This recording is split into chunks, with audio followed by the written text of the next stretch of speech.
and I wasn't going to make any dressing. So the stuffing that I was using was just regular stovetop stuffing that I added to. I doctored. Um, so you have to add to it and carry it on. Because the stovetop stuffing is cute. If it's quick and you're just doing something, 'cause that's why it's called stovetop. You do it on the stove. It's a quick little din. you know.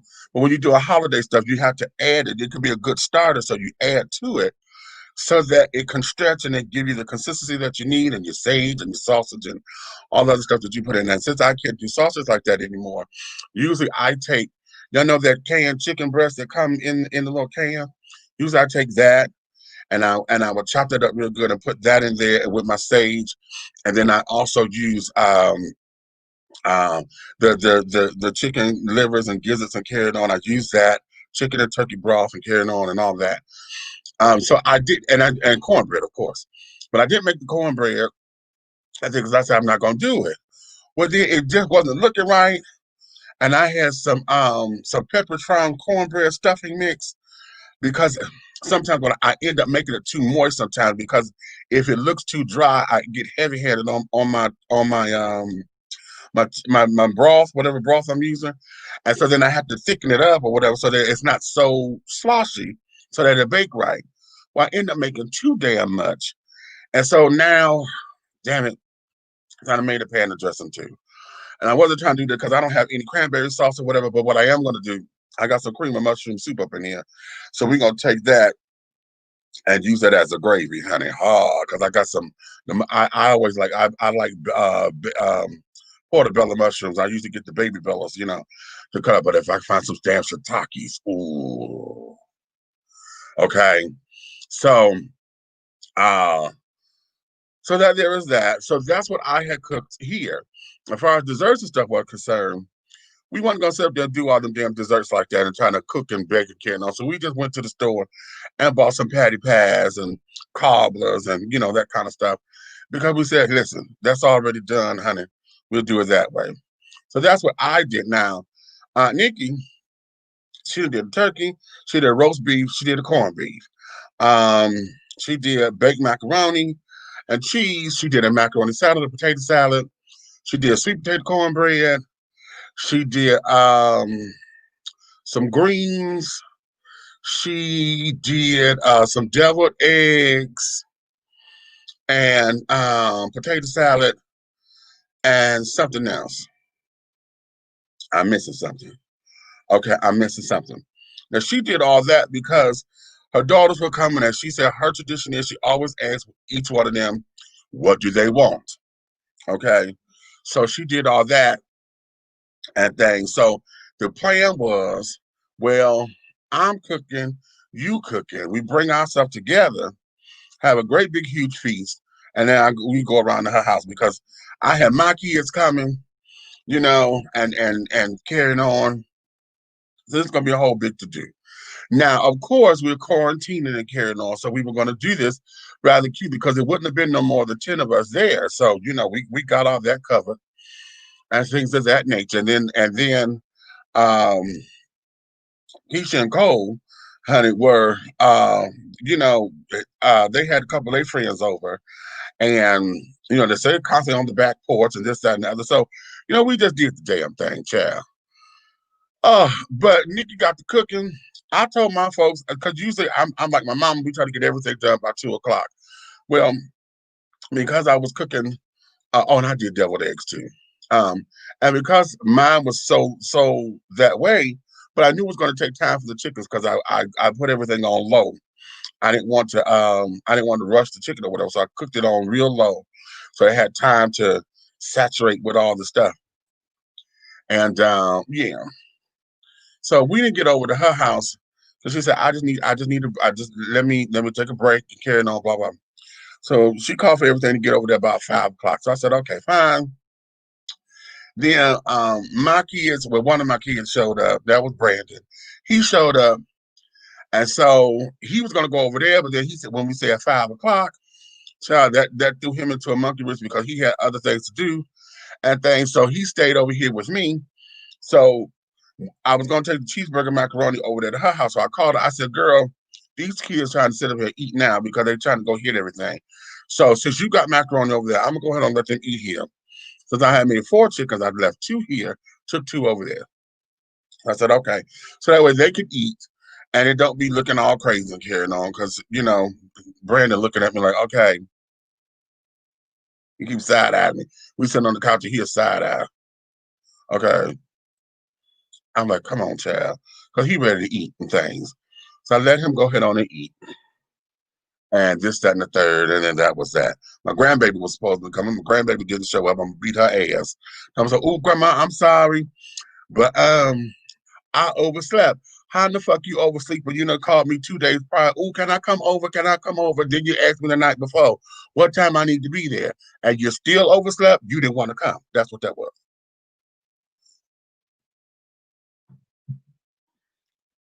Okay, now that there is margarita. Honey. That's alcohol.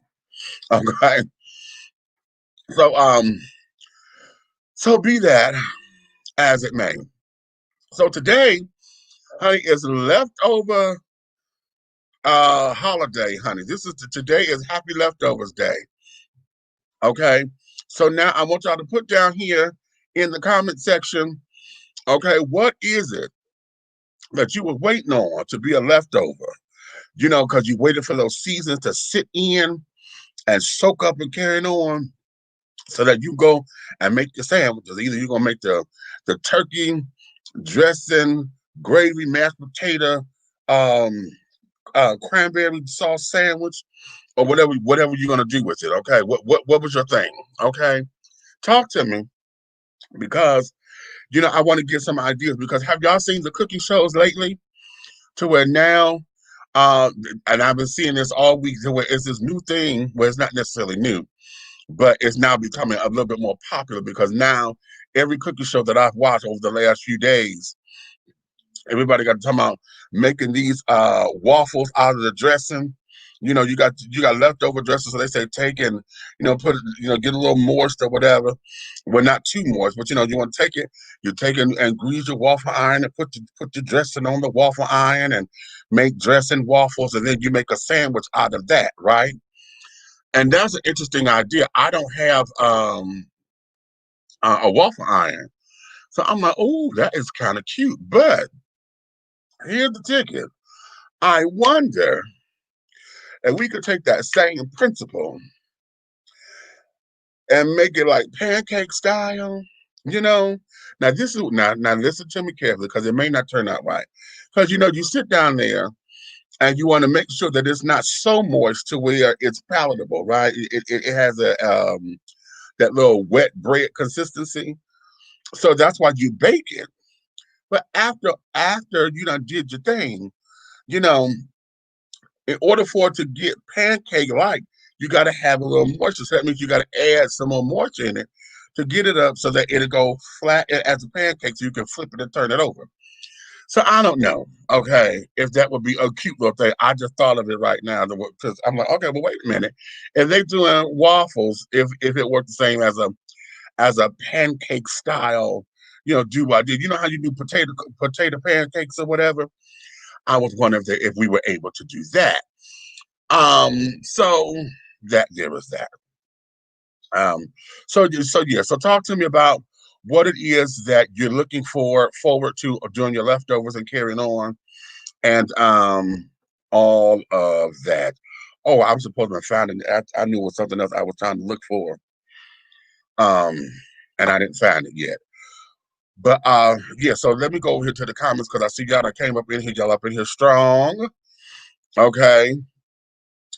Oh, you know what? Me and this goddamn mouse. Sometimes I wonder if it's my Wi-Fi or something because this thing is moving kind of slow. It's Friday. I'm at work starting up these rounds. Hey y'all, what's up, princess? Hello, Tony White, honey, the man with the plan, honey. Listen, I want y'all to take my little brother over here. Y'all go subscribe to his page. For those of y'all who are interested in buying jewelry, ladies, this is something particularly for you. For those of you who are performers and carrying on, they do have beautiful pieces. If you know how to work a look, you could work a look. They may not be as gaudy as performance pieces, like because everybody like to have real big pieces. However, when you're in between shows and you're walking around, or if you're emceeing the show and carrying on, these pieces are absolutely sickening and absolutely fantastic. And if you have people who you want to shop for or whatever, this would be the thing. So y'all go follow him over on his Facebook page. That's Tony White. Y'all see the name there. Follow him on his Facebook page and find out how you can follow him and order his stuff, because he has like pieces of like $5 pieces and carrying on. And he does a lot of sets with $20 sets and this, that, and the third.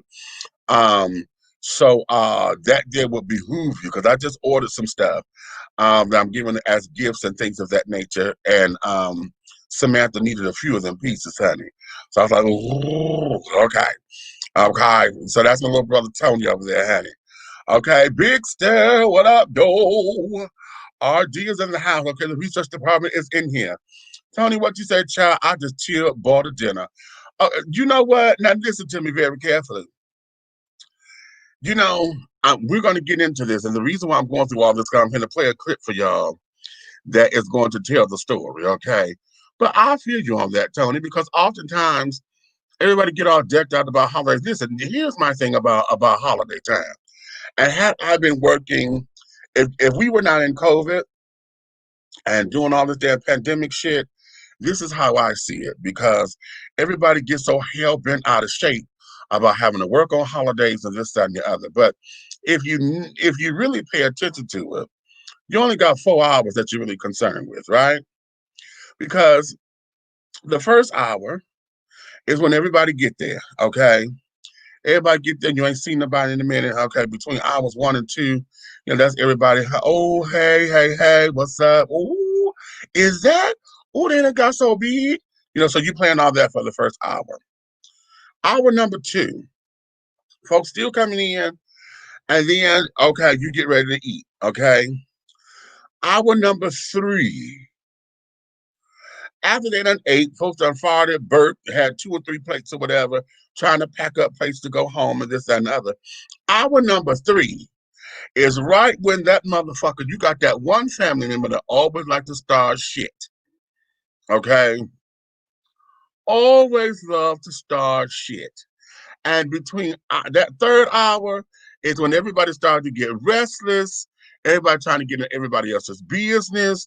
You know, folks talking shit at the card table. Folks that got a man. But that one bitch with all the mouth bringing up shit from way back in the day get started. So hour number 4 is when everybody started to go home. You know, those who don't want to help with the dishes or nothing, they set up there, ease their ass on up out of there. Okay. So that's what happens. So you only got 4 hours. Me, I'm like, you know what? Fuck that. Let me go to work. Cause see, I can work and make the holiday pay, so I get time and a half for that day alone. So by the time I'm done, by the time you get over here, bitch, I come in. I done missed all the drama. I got folks there just enough, honey, to tell me what done went down and carrying on. And still enough food there for me to get a plate. I can get in and hit it. Okay. Simple.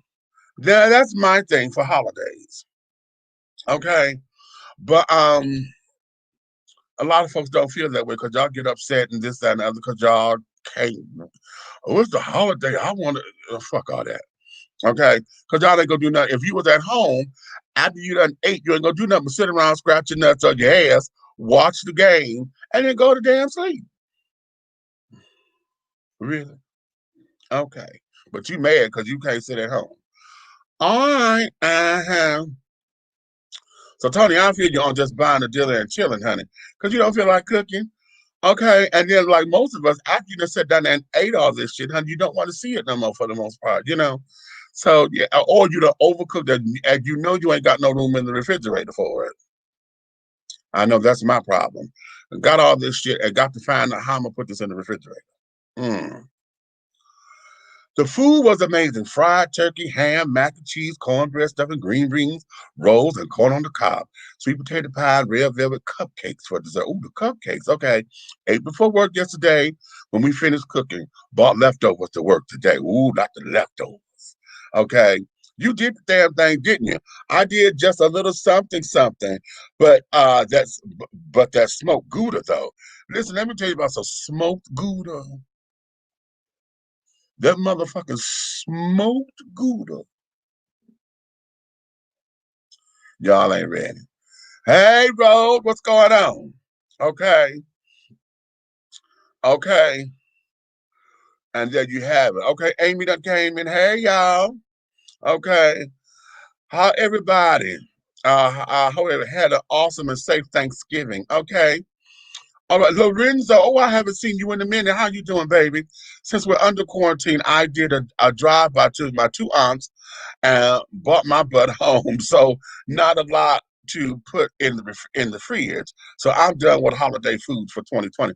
Okay, right. Hello for 2020. Because you know we're going to do the same shit again on Christmas. In a month, everybody's going to cook the exact same thing for Christmas. Okay? This is why I don't like cooking traditionally for the holidays. Because culturally speaking, we as Black folks, honey, we do the same shit every goddamn holiday. Okay. In the winter times, honey, we all get the turkey and the ham. In the summertime, everybody wants to sit up there and get on the grill and do barbecue. Everybody got the fucking cookout. If you're doing barbecue, you got ribs, you got chicken. Okay. But as far as your sides, all the sides are the same. Except for no, just depends on what you're doing. Because I was gonna say, so for the summertime, we do baked beans, but no, that's not true. It's the same. Some folks just don't do them all the time. But the sides are exactly the same. You're gonna get greens, you're gonna get macaroni and cheese, you're gonna get potato salad, you're gonna get deviled eggs, honey. You're gonna get the baked beans, you're gonna get string beans and white potatoes. We get the same damn shit. It's the same thing, honey. So you get tired. You just get fucking tired, child. Of the same shit. Okay. So yeah. Okay. Which is why I did the chicken, the honey mustard glazed baked chickens. Now, yeah, I did the stuffing or whatever, but I was trying to be cute.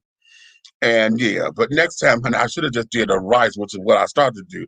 I was gonna take a wild rice and stuff the chicken with wild rice instead. But I said, oh, I'll do the stuffing. That'd be kind of cute. Next time I'll do the wild rice. Okay. Just another day with family. Seeing my mom cooks like that. Okay. She cooks like that on the exactly. She cooks like that on the regular. Okay. I couldn't get that out. That's like it sound like I'm repeating myself. It wouldn't come out clearly. Okay. Okay. Okay. Let's see. We went to the parents' house and had dinner. Just the four and a half of us. Okay. Had turkey, squash casserole, sage dressing, mashed potatoes, green beans, cranberry sauce, deviled eggs, pimento cheese stuffed celery, and rolls. Hashtag Thanksgiving dinner. Pimento cheese stuffed celery. Now, Amy, that there is cultural, honey, because I know I've had it before. I don't know if I like the pimentos and the cheese. Okay, but the celery sticks, those are really cute, actually. It's cute. It's a little healthy, give a nice little crunch, and carrying on, honey. I love it. Greens, baby, greens. Oh, you like them greens as leftovers, Lorenzo? Okay, to get them. Oh, but you got a good pot of greens, honey, and them bitches sit down overnight, baby. Sit in that refrigerator, let it get cold for a second, then you got to reheat it. So, oh, honey, I'm eating my leftovers now. Come on, roll. Okay, just had little collards and turkey. Okay, not collards and turkey. Okay, little collards. Okay. Big Sir is back and so is his mustache. Okay, it's not completely, but y'all can see it. So yeah, y'all see it's growing back. Okay. I'm making my own turkey dinner next weekend. Okay, well, how about that? Okay, see? Okay, that does sound good. Okay, well, okay, wait a minute. What were we talking about? Okay, because I'm usually good at that, remembering what was said, but I forgot what was said at the time. Okay.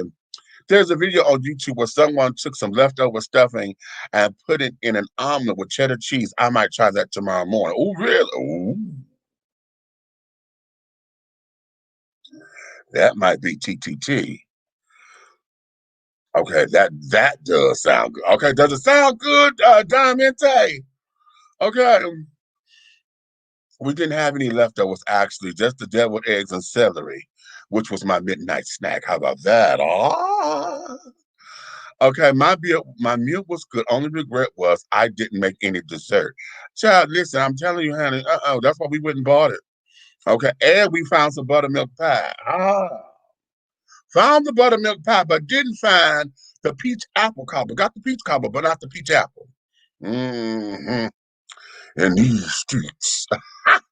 Okay, I made zucchini bread. Oh, did you? Oh, honey. Oh, honey. Yes.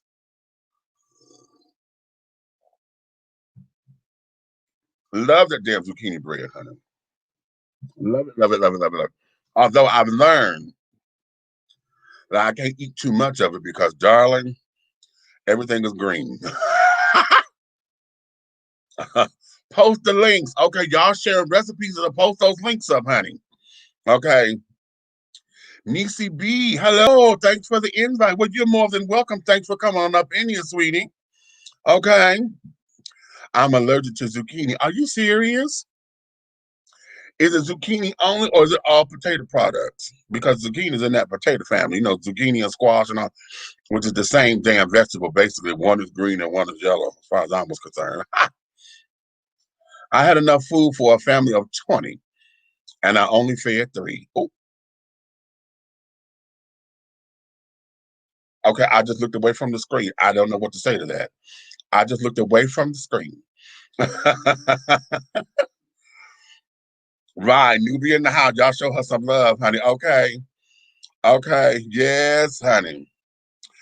Yes, holiday pay is the bomb. Okay. Tell me about it, honey. Okay. Well, there's no excuse for not making a no-bake cheesecake.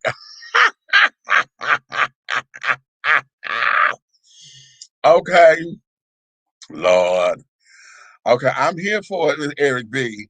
Sandwich bags helped me. Oh, okay. You know what? Now that there was cute because listen, I got freezer bags to carry on. Baby, we'll sit down here.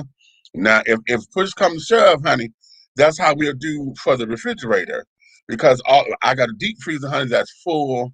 And the freezer, it's just that's just a blessing. That's not to be bragging. That's just a blessing. Okay. Especially in this pandemic, because I really don't have to go out for anything unless, small stuff that I could usually do without. But I had to go get some Miracle Whip. Now, honey, I got to keep whipping this house because I don't do mayonnaise. But I did for the deviled eggs because I know my child likes mayonnaise and don't like Miracle Whip. So, okay. Okay. Hey, everybody. Tony says he's back. Okay. Okay. I never cook on Christmas. Okay. Right. Okay. Damn, you put a camera in here? Everything but the nut scratching. Okay.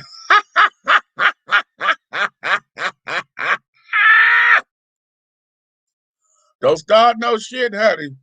Cause see, I don't want my page to get flagged. Cause see, I put on the shirt because I knew I was coming up here. Okay. I was about to leave on my house coat, but we're trying to make this a little bit more, you know, we're looking for advertisers and carrying on. So I have to have more of a semi-professional image of some sort so that we're not completely comfortable, or looking as if, this is some kind of makeshift thing or whatever. So yes, honey. So no, but all of that will come, honey, when we get ready to put together our After Dark series. You know, when we're gonna call that, honey, we're gonna call it Long Island Iced Tea. We get to the Long Island Iced Tea, baby. Oh, come on, honey. But that's coming soon. I think we're gonna start doing that for 2021. Looking at bringing in some new nuances for dishing tea. Now, oh, we're gonna talk about this too, because I don't want to do OnlyFans because y'all heard Monique done went to an OnlyFans page. We'll talk about that in a minute. The folks are trying to do all that, but I'm looking at this Bigo, Bigo. A lot of kids that went over there because from what I'm understanding, they don't have a lot of music restrictions over there yet. So a lot of a lot of entertainers and stuff, a lot of female impersonators and oh, excuse me. You know, they're doing their shows and stuff over there. So I'm looking at trying to see what's going on. So just be ready, honey. We're gonna have a Long Island iced tea night, honey, coming for you real soon. It would be steak and taters for Christmas. How steak and taters? Okay. What does that? Invite me. Okay, got you, baby. Okay, you are absolutely right. Child. Okay, because you know I'm telling you the truth. Okay, okay. Am I right? You know I am. Okay, that's Mother Love. Remember Mother Love from back in the day? She used to say that. Am I right? You know I am. Nope, I don't celebrate Christmas anymore. But yes, most of our people do that. That is why most years I have my alternative Thanksgiving meal for folks. How about that? Okay. How about that? Okay, so you said I don't celebrate Christmas anymore. Listen, I'm gonna tell you something. If it wasn't for the fact that I had nieces and nephews, child, we stopped doing Christmas a long time ago. After my grandmother had passed in my mother's mother. She passed in '86. Okay, so I was 16 then, and after that, it was like Christmas was never the same, you know. And then we were starting to get older. I'm 16. My sisters were 9 because they're 9. My brother was 13. So, um, hell, going out buying gifts and carrying on. Then it got to the point when we just timed out. Like, cause you don't need nothing here. Get you a gift card or whatever, chat, if anything. And then we started getting into our lives or whatever. So it's more so like I was here for just being around my family. Didn't need all that. You know what I'm saying? So yeah, that's that, honey. That's that. I don't do it now. Now here's the thing. I'm hoping to get into Kwanzaa this year. I really want to do the 7 days of Kwanzaa. But we may have something come down the line for y'all soon about that because I really want to get into celebrating the principles of Kwanzaa because it has nothing to do with materialism, in the scheme of things. All right, nothing at all. It's all about understanding how to build and prepare yourself for the new year, and this, that, and other, planting the right seeds and stuff. But oh, honey, the principles are everything. My favorite principle is day number 2, honey, Coochie Chagulia, honey. Self-determination. That is my favorite principle. Okay. So yes, okay, Princess, you say what? We never really got tired of it, but we started doing the prime rib for Christmas instead of ham again a couple of years ago, when my family came down to see me in Virginia Beach at my apartment down here. Prime rib, now that's real good. Oh, that would be real good if I could eat beef. Can't do beef like that anymore. So, but a good prime rib. Oh, with some thyme, some salt and pepper, some thyme, honey, maybe a little marjoram. Oh, girl. And see, I like it medium well with the well attitude, honey. And I got, medium well, no pink. No, get the meat. Okay. Medium well, no pink, but I need it tender. Okay. I need it tender. And don't take all of the fat off of it because that fat gives it that extra flavor on it. Oh, honey. Trim it because I don't want it excessive. But give me okay. When we do stuffed celery, we do basic mayo, relish, and cream cheese as the stuffing. Oh, okay, okay, okay. Welcome to the show, Niecy B. Come on now. I made the pimento cheese, cranberry sauce, and deviled eggs, also zucchini bread. Okay. Hashtag scratch cooking. You better scratch, baby. Ha. Come on, girls. Okay, I could cook too. Okay. Thanks, love. Okay, Helena Hologram is in the house, honey. Hey, bitches, is in the house. Okay. Explain buttermilk pie. Hashtag white girl. Well, honey, buttermilk pie is kind of like it has a cheesecake-like consistency, almost like a custard, a custardy cheesecake-like pie. made with buttermilk and eggs and carrying on. It's really good, actually. It's really good. Go ahead on and research the recipe. Um, has sweet potato pie and coconut custard store bought. Okay. Girl, I don't do nothing with coconut, child. But I have seen it made and it does look decadent and delicious. But okay. Nope, just allergic to zucchini. Oh, okay. Okay. My little sister is allergic to many things, one of which is zucchini. Okay. I had everything, especially my chitlins. I only get them once a year, and every year it's the best. Okay, because it's a once a year thing. See, stuff like chitlins and carrying on. See, now we can't be sitting up there doing all that on a regular basis, child, because that's too much work. I was telling my father because my father's birthday every 7 years. His birthday is November 26th, so every 7 years his birthday is Thanksgiving. And when we were kids, we used to always marvel at that my daddy's birthday was on the holiday because my grandmother, his mother, was a Christmas baby. Her birthday was December 25th. So that there was just always but what was I saying? Damn it, I lost my train of thought. I did. Okay, talk about the chitlins. I was talking to him because I called him for his birthday, and the last time my mother made some chitlins had to be in maybe 76 or 77. Okay, somewhere up in there, because she said it took her more time to clean them things than it did for folks to eat them damn things. And she and my daddy didn't see none of them. See, you have to remember, my father is one of 12 kids. And so because we lived directly around the corner from my grandmother, his mama, directly around the corner. So our house was the party house. Okay. Grandmama would cook. So they would eat between the two houses. Let's go over here to Larry's house. Lorraine over there, and my mama is a cooking food. Okay. So shit, mama sat down there, and I remember that because she had exploded. Then everybody came over there. They ate them goddamn chili so fucking fast because she had made a big old huge stock pot.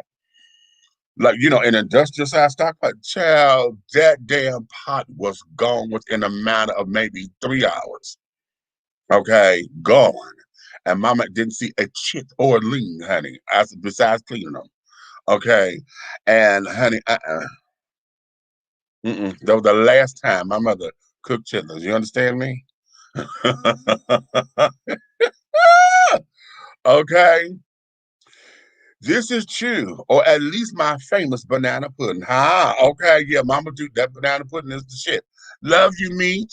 Working on a butterscotch pie, a whole pie, not a slice. Yes, Lord. Butterscotch pie? Ooh. Ooh. Now that. Ooh. What'd you say? I kept it very simple. Okay, yes, honey. Yes, bless you. Oh, well, bless you right back, sugar. Okay. I absolutely love the background meats. Oh, well, thank you, darling. Okay, y'all know Christmas is the new movie is coming out on Christmas, right? Guess who's going to be at the theater? Because I always go on to the theater the very first show of the day because nobody's hardly there. And now that we're doing COVID and carrying on, we got to sit there, and it's going to be even less people there.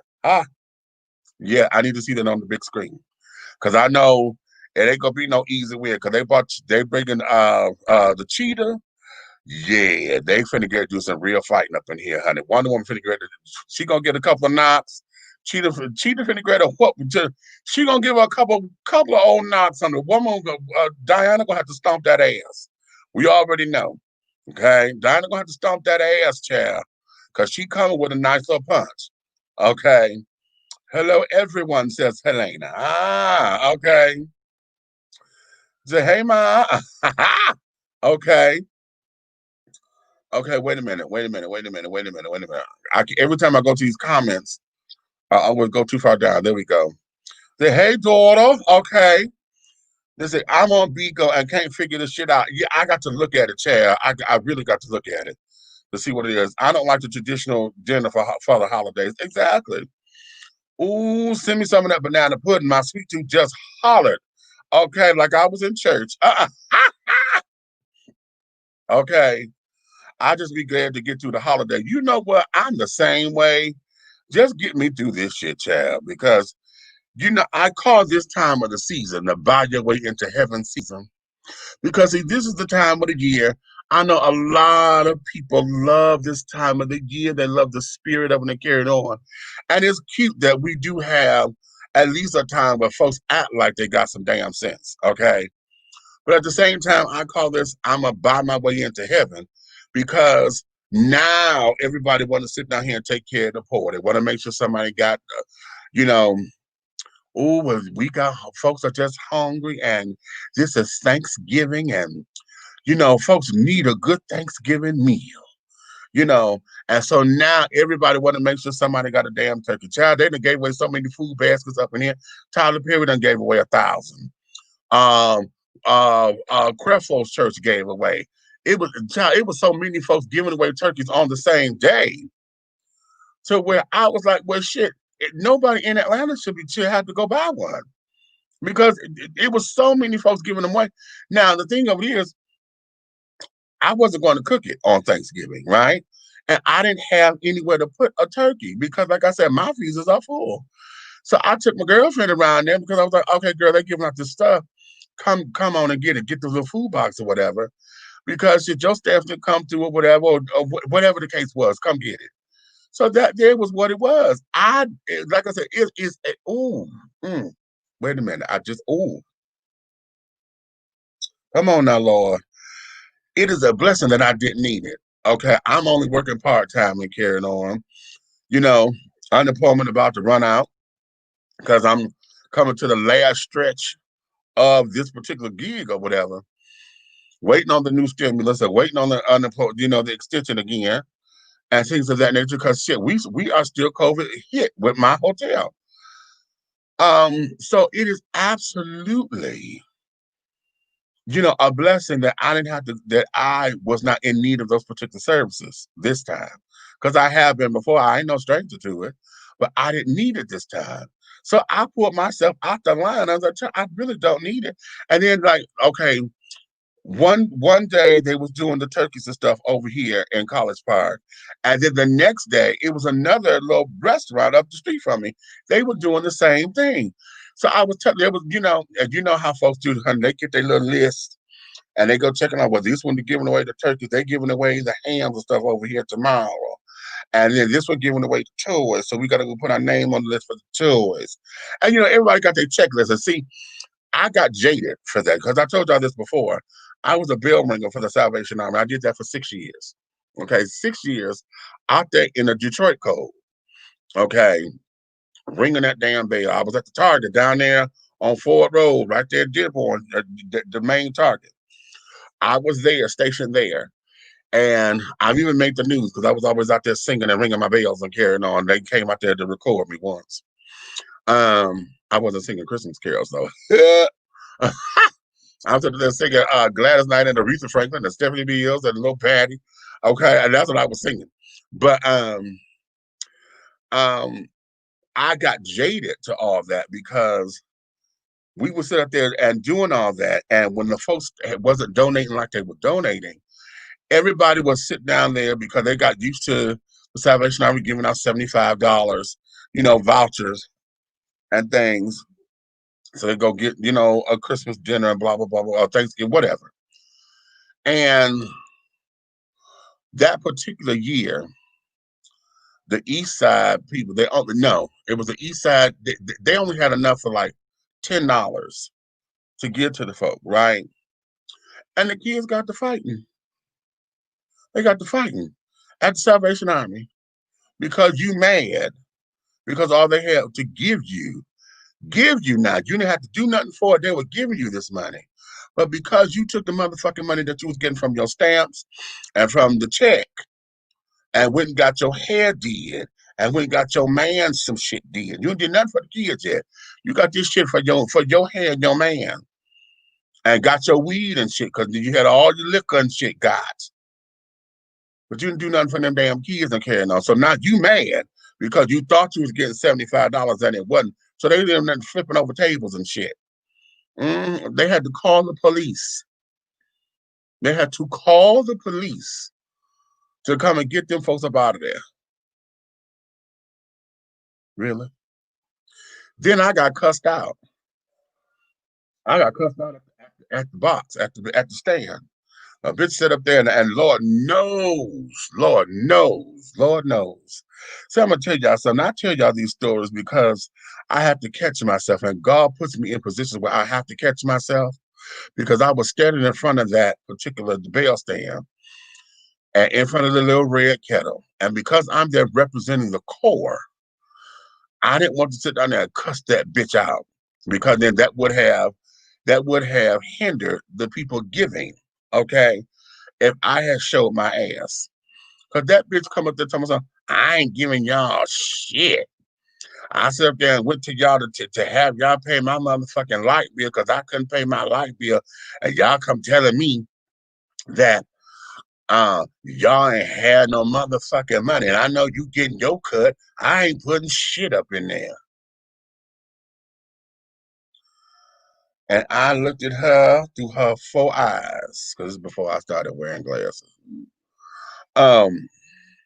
And I had to tell her, I said, ma'am, if you have any gripes or complaints, honey, you need to call the core, okay? Talk to Major Colette. She just passed recently, okay? I said, go talk to Major Colette, and you can air your grievances there. But this is not the time or the place for this. And she said something else because she said something real smart. And I forgot what that was, but it was petty. And that's when I was about to lose my motherfucking mind. But I had to remember that I was in front of Target, and I was about to go in to go warm up because they would let us come in the store from time to time and carrying on. But no. And we had to do all that, and y'all sitting up here mad. And then you're in the line, and then you going down the checklist because you got to make sure you get over here. Oh, Mr. Fofo's giving out turkeys this year, and then we got to go over here because Reverend Holly, who was around the corner, Reverend Holly, he giving out the turkeys and the ham. Not tomorrow, girl. They gonna do their Thursday. So now you done got your name on all these different fucking lists, and now you done got 3, 4, 5 turkeys. And usually what happens is that the people who really need it, that find out about it at the last minute or whatever, or don't have transportation, those are the ones that always miss out. Because your greedy ass done got all the goddamn shit. So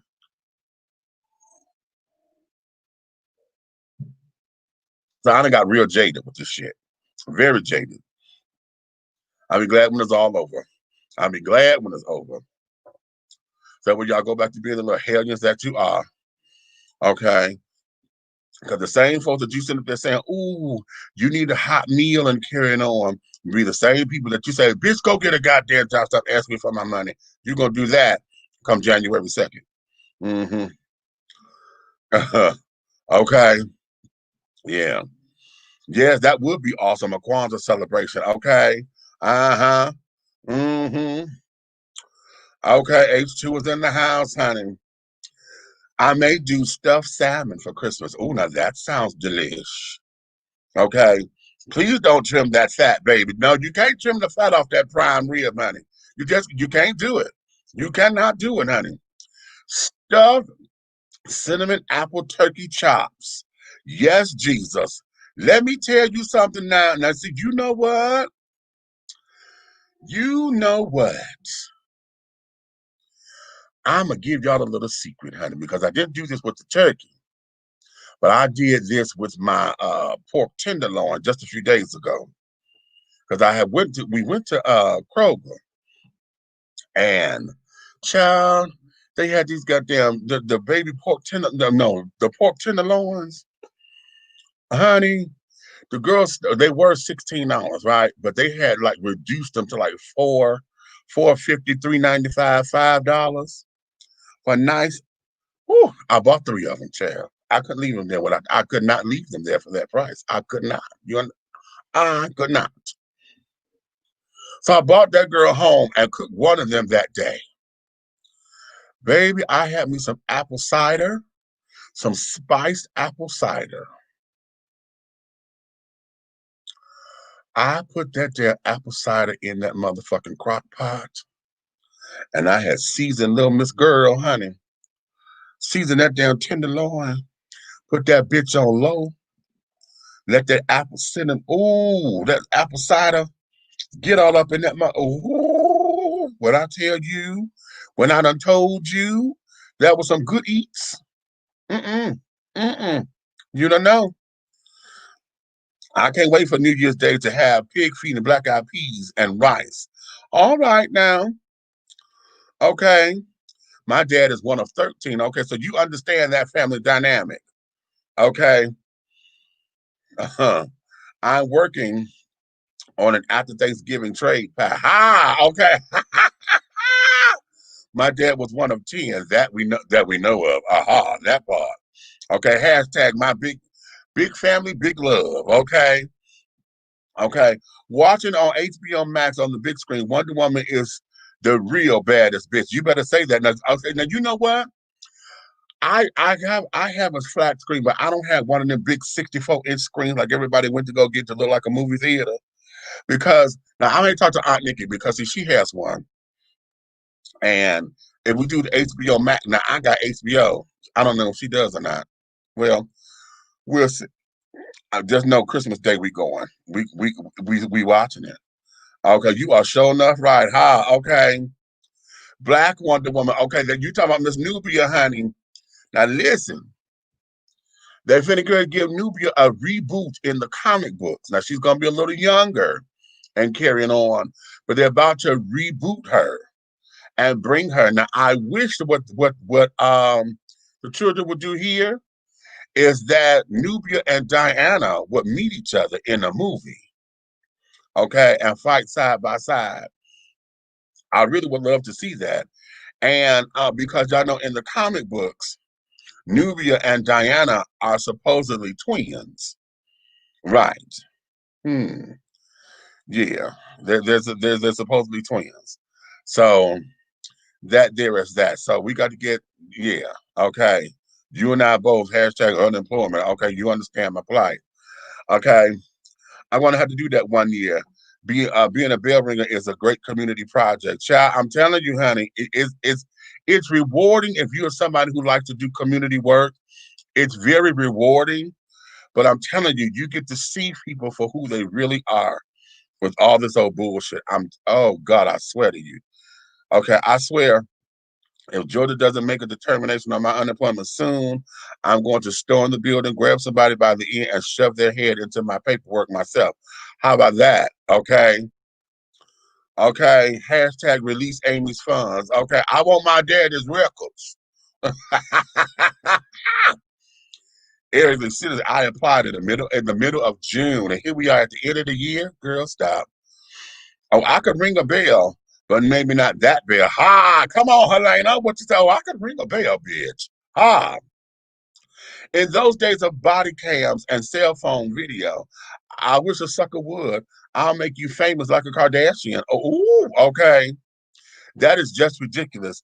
They need to send you a back pay and all. You know what they will. Now that's the thing that they're going to do.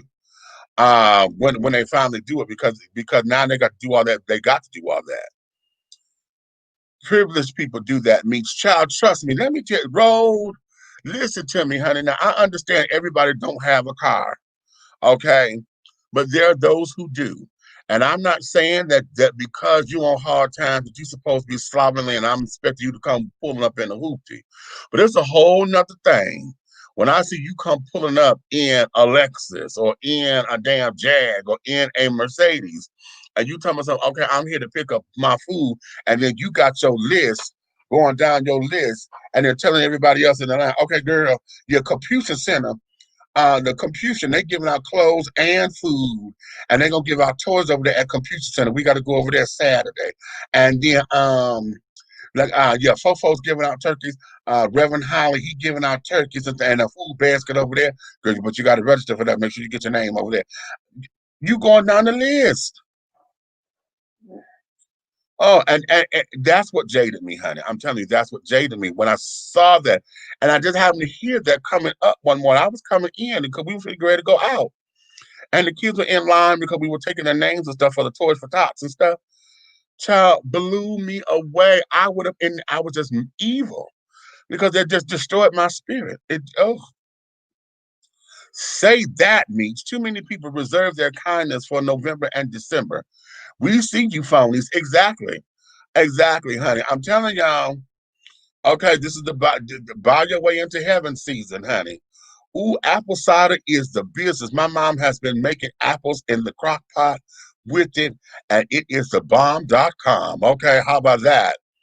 All during the pandemic, I went to so many churches I could and picked up boxes and delivered them all over Detroit, East, West, and even St. Clair Shores, blessing families. Now, now that's what you do. Because if you don't need it and you're there to pick it up, okay, look at this. Look at it from this particular perspective. If you have the transportation to do it, I know that there are folks who don't, okay? I would say it's a civic duty, or at least if you're showing random acts of kindness, that you use your vehicle and you go do the thing. Okay, you do it and drop it off. It don't need to be no big ass ceremony. Girl, I know you on hard times, honey. God bless you, honey, and keep it moving. Because a lot of people want to keep their dignity. They want to keep, they want to have some semblance of pride or whatever. They don't want to make it seem as though, damn, I'm always big. They don't want to be a burden on anyone. So if you could just take and pick it up and give them a girl, hey girl, what you doing? Oh, I'm just sitting here at the house. Listen, come to the door, honey. I got a care pack. A care pack. Remember when we call them care packages? Got a care package for you. Okay. Just sit down, send it, drop it. Here, girl. I know you and the kids need this, child. And move on. Okay, give my hug. They're gonna get a little emotional. Oh, baby, you ain't got. Yes, we did. Yes, we did have to because it didn't make sense. Okay, here, because I know you don't want to pack these kids up trying to go over to somebody else's house, and you ain't driving, and ain't got the bus fare to get there. So here, you got something here. You make it yourself. That way you can stay home, do your thing. You understand? Whew, child. Okay, okay. Oh, don't get me started because see that it bothers me. Okay, it fucking bothers me. Ugh. Try some apricot and sage for your next pork tenderloin. Apricots. Yes. I always put sage on my meat though, honey. Yeah. In my pork, yeah, I do sage on that anyway, honey. It's part of my seasoning. But okay, but that apricot, oh yeah, baby. Okay, that would be hot, okay? I have turkeys now to make baskets for families for Christmas. Okay, cute. Real cute. Real cute. Hello, princess, says Helena Hologram. Okay, hashtag run a mile, run a mile her coin, honey. Okay, run a her coin, baby. That's it. Selfish ass people. I know, child. That's what I say too. That's what I say too. Selfish ass fuckers. Now listen. Okay, what care packages on deployment during the Christmas season made a difference in the mood for some of us on the ship. We always look forward to those. Exactly. See, listen, because it is just what it is. It shows that you care. That's exactly what it's for. It shows that you care. It's an answer to somebody's prayer and carrying on. And here's another thing. For all of y'all who are my coupon clippers and those extreme coupon children, where you got a whole pantry full of shit to where you look like a store. Try to put a care package or two together, child. You ain't gonna miss it.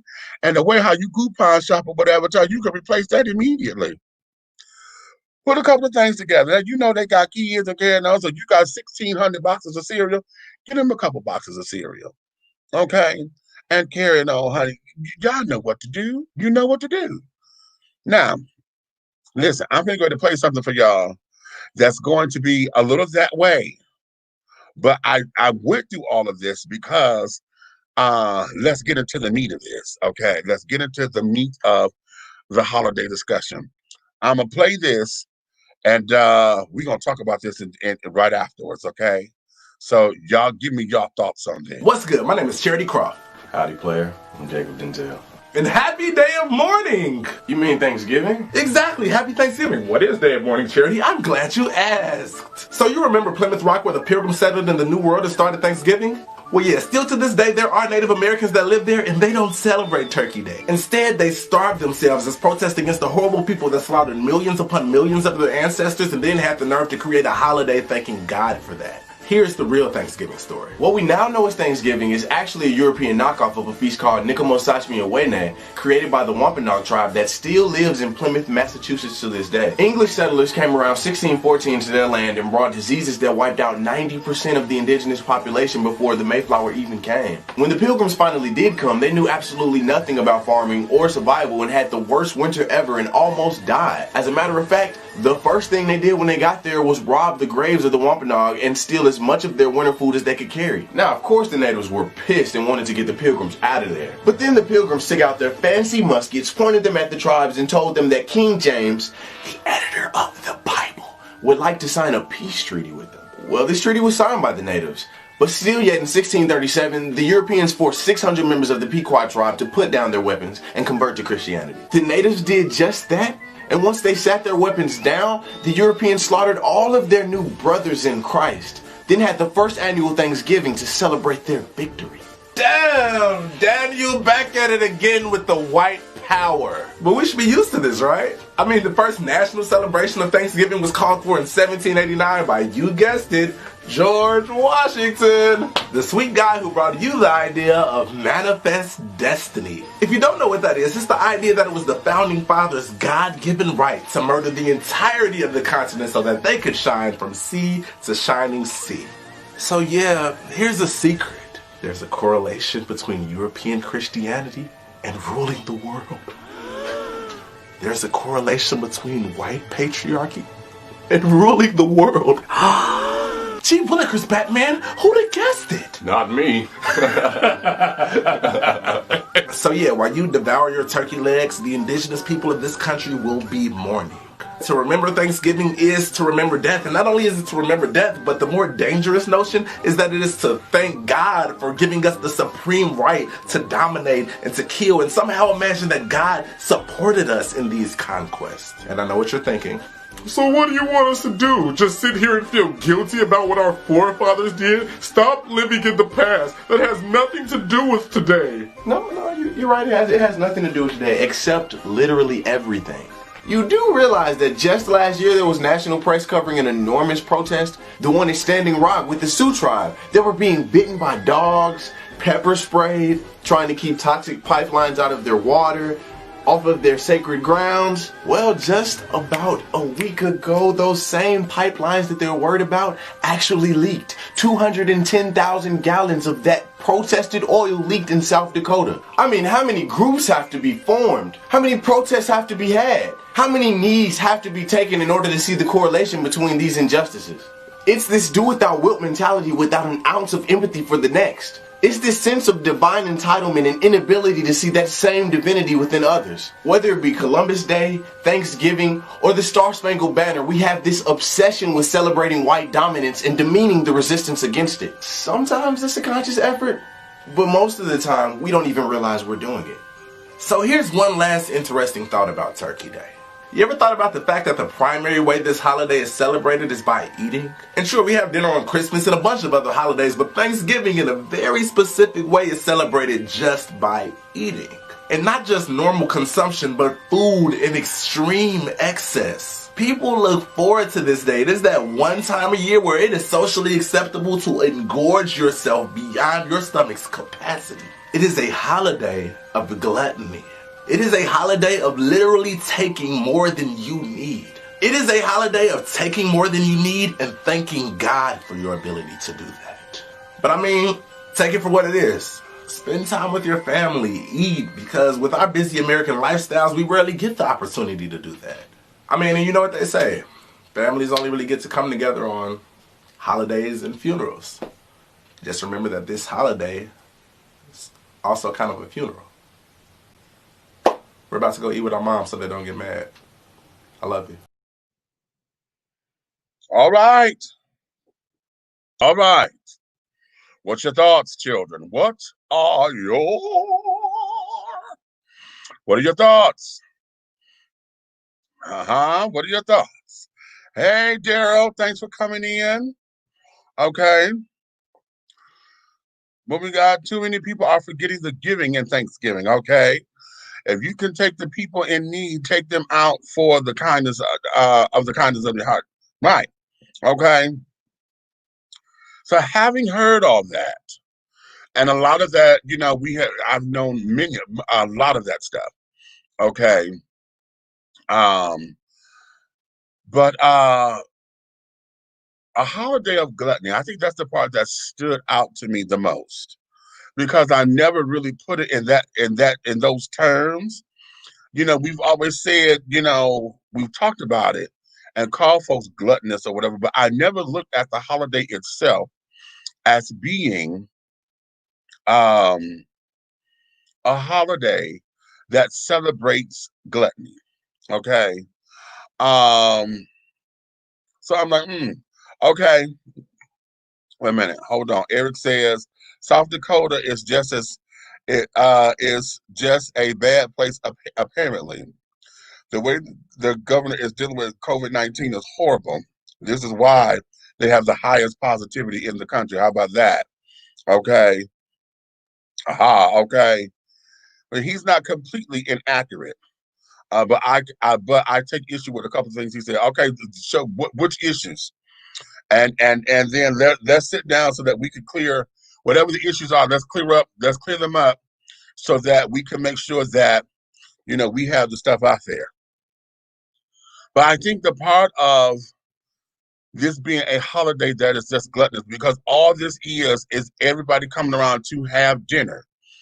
Thanksgiving dinner. We're not exchanging gifts. We're not exchanging nothing but a plate. Okay. And then on top of it, we're going out to get more plates. I mean, hell, the folks here. Okay. Now my daughter is over at her friend's house.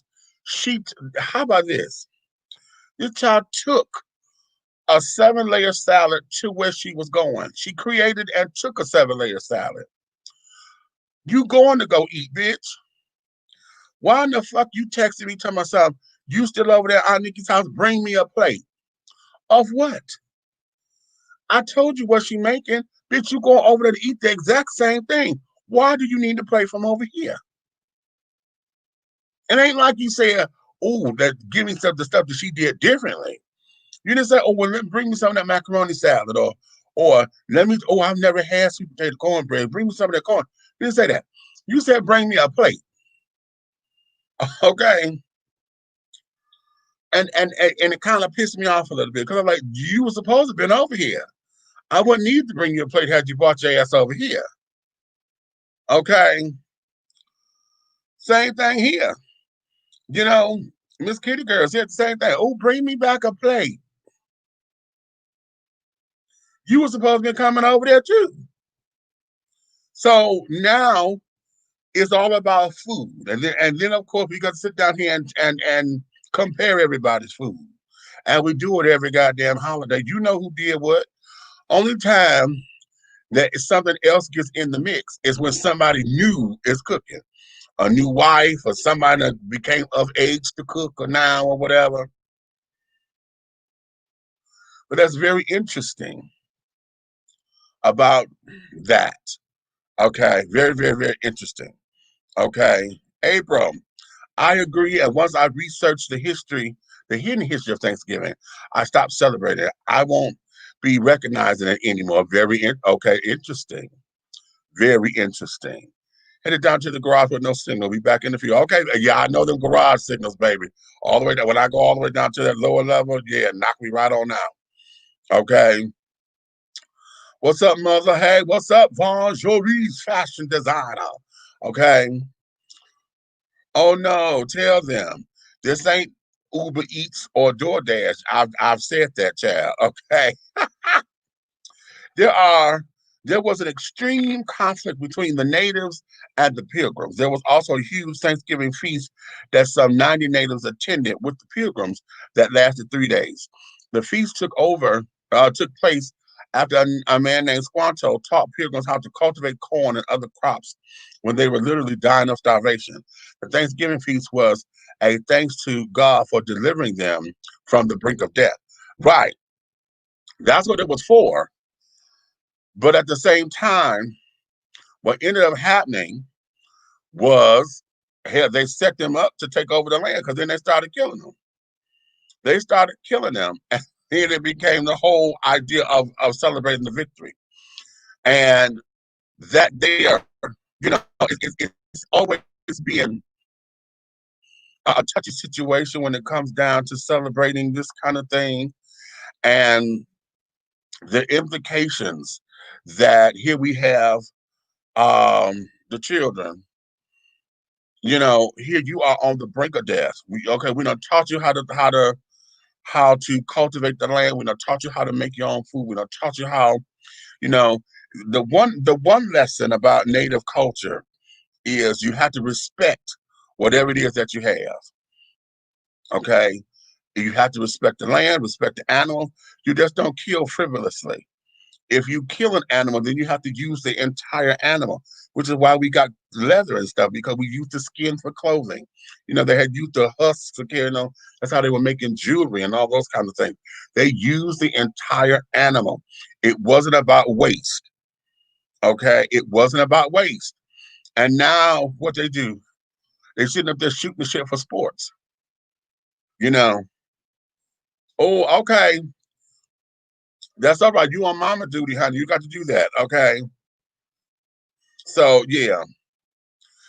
When I go to somebody's house, I'm going to eat my little food and not taking or bringing nobody no plates. Okay. And there was a lot of food that was given out since this COVID-19. They given the maximum food stamp since March, but I was told it's because of a lot of killings, maybe. But those maximum food stamps, see, that was an extra because that's the stimulus thing on the food stamps. When I got unemployment, they set up there and only give me $16 a month for food stamps because they told me I made too much in unemployment. And I said, that makes no fucking sense. But then when the COVID kicked, then they started giving me the extra stimulus, which is the full, here is $178. So I get that once a month until this COVID thing is over. Yep. Okay. Side note, more people need to know the true origins of our so-called holidays. They're not teaching this in our schools like they used to. Thanks for the lesson, Amy. # research department is the best. Okay, but this is why we have to go through and research all of this shit and understand why it is a holiday. And note, I want you guys to sit down and look at the holidays that are federally supported holidays, the national holidays where the government shuts down, we don't get no mail, we don't look at those holidays and let's see why they're holidays. You understand? Because for us to have a Christopher Columbus Day, and I ain't talking about Columbus, Ohio, we ain't talking about Columbus, Georgia, that's to celebrate Christopher Columbus discovering America, and he didn't. We've already proven that he didn't. So how is that a holiday? Okay, how? Okay, Vonza, I'll be in your city next year for a wedding opportunity. I'm going to do my play sister's daughter whole wedding in June or August. Okay, that's cute. Coin, honey. Okay, look who's up in here.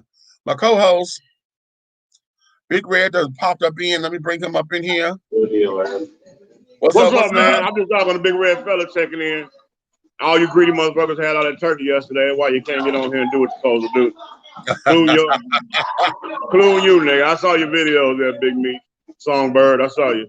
All right. Okay. But no, this is Big Red fella just checking in. I'm still doing family things. We got people from out of town doing what we do right here. Everybody say hello to the world. Hello, world. What's up, world? We turned up. I'm on the card table. Keep doing what you're doing, Big Meat. I get at you out of the show. Big Red fella out. All right, go slap them cards, baby. Slap those cards. Gotcha. What's up? Oh, God damn. I'm going to ask what they're playing spades. If they're playing some fucking bid with, honey, because I need a 5-note uptown. Come on. Okay. Yes.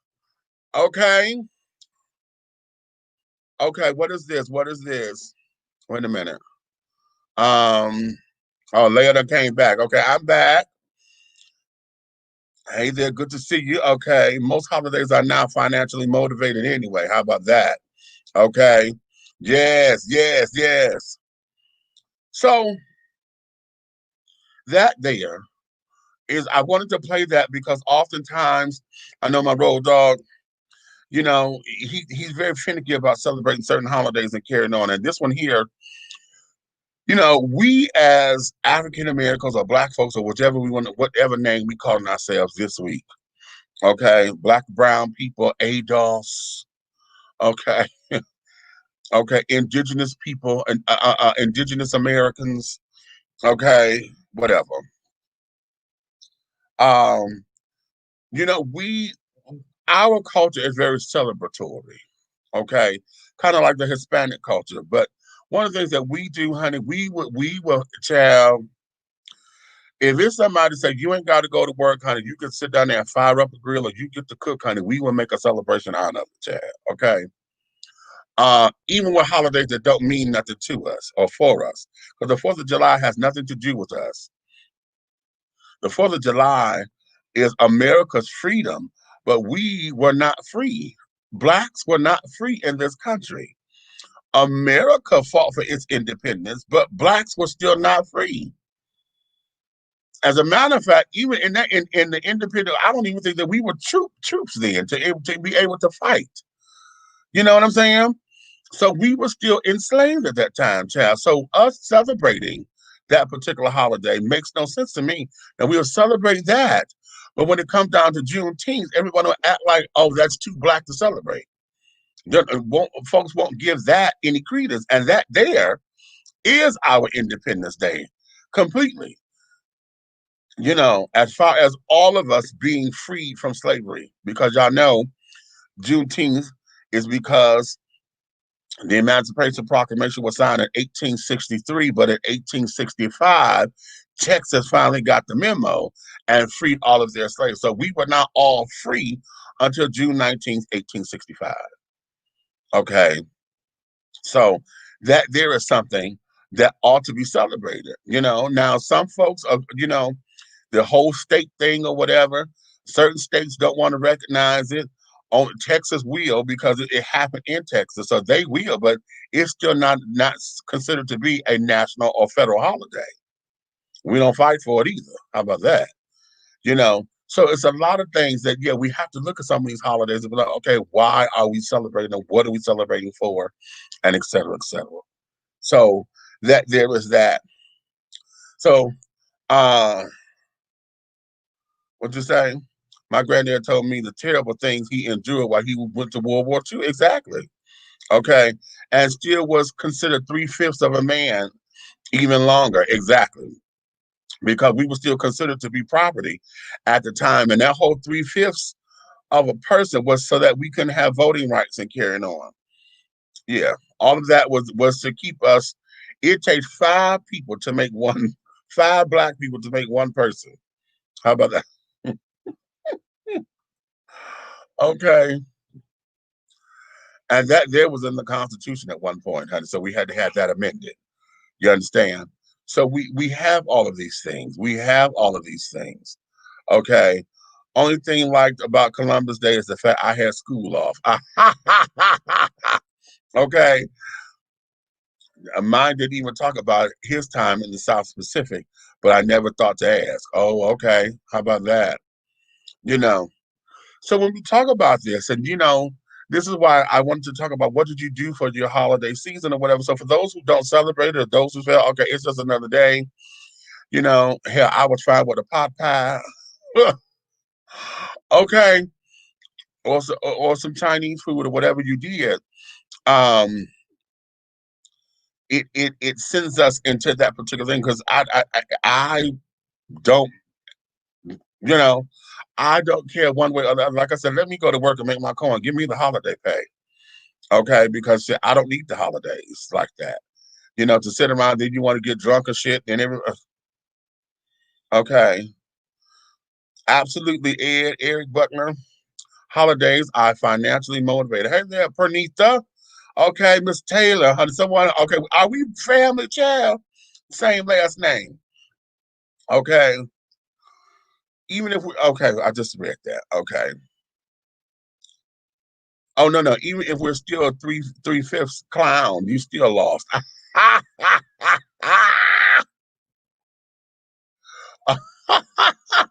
Okay. It was terrible. Okay, welcome, Miss Pat. Okay. So that there is that. All right. So okay, continue to put your comments down there. Let me jump ships for half a second because I wanna introduce y'all to something that I discovered. But then this is going to be the other product is going to be my segue into this next chapter. How many of y'all are like eggnog? Okay, particularly when it's spiked. Now, see, eggnog is one of those particular beverages that brown liquor, honey, does fabulous with as far as mixing it. Okay. Now, the thing of it is that it has a consistency in carrying on. Well, I end up finding something that is an alternative. Okay, but um for me it doesn't. It's cute. I can do it, but no. In order to spike what I need to spike, I'm gonna have to get some real stuff. This is almond nog. Okay, I just happened to find this. I was at Aldi's. Okay, you see the Friendly Farm. Friendly Farms is Aldi's brand, their store brand. Um, I just happened to have seen this because I was like, oh, wait a minute, they got eggnog out already? And then I saw this, I said, oh, well, let me see what this is because I like almond milk and carrying on. And it's the consistency. Eggnog's supposed to be sick, child, and maybe I have to get used to this. I won't say it's an acquired taste. It's just that it's different. I like it, but it's not what I'm used to. And so it's going to take me a minute to get my palate to readjust to this. Would I buy it again? Maybe.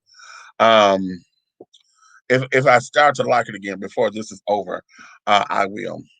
But yeah, this is something here that I want you guys to consider in case y'all, and it's non-dairy, ready to drink, rich and creamy, non-dairy. So those of y'all who are lactose intolerant and carrying on and really can't do eggnog because of the dairy consistency or the dairy ingredients, this here is a cute alternative. Like I said, it's cute. It'll give you the eggnog feeling without so much of that thick consistency.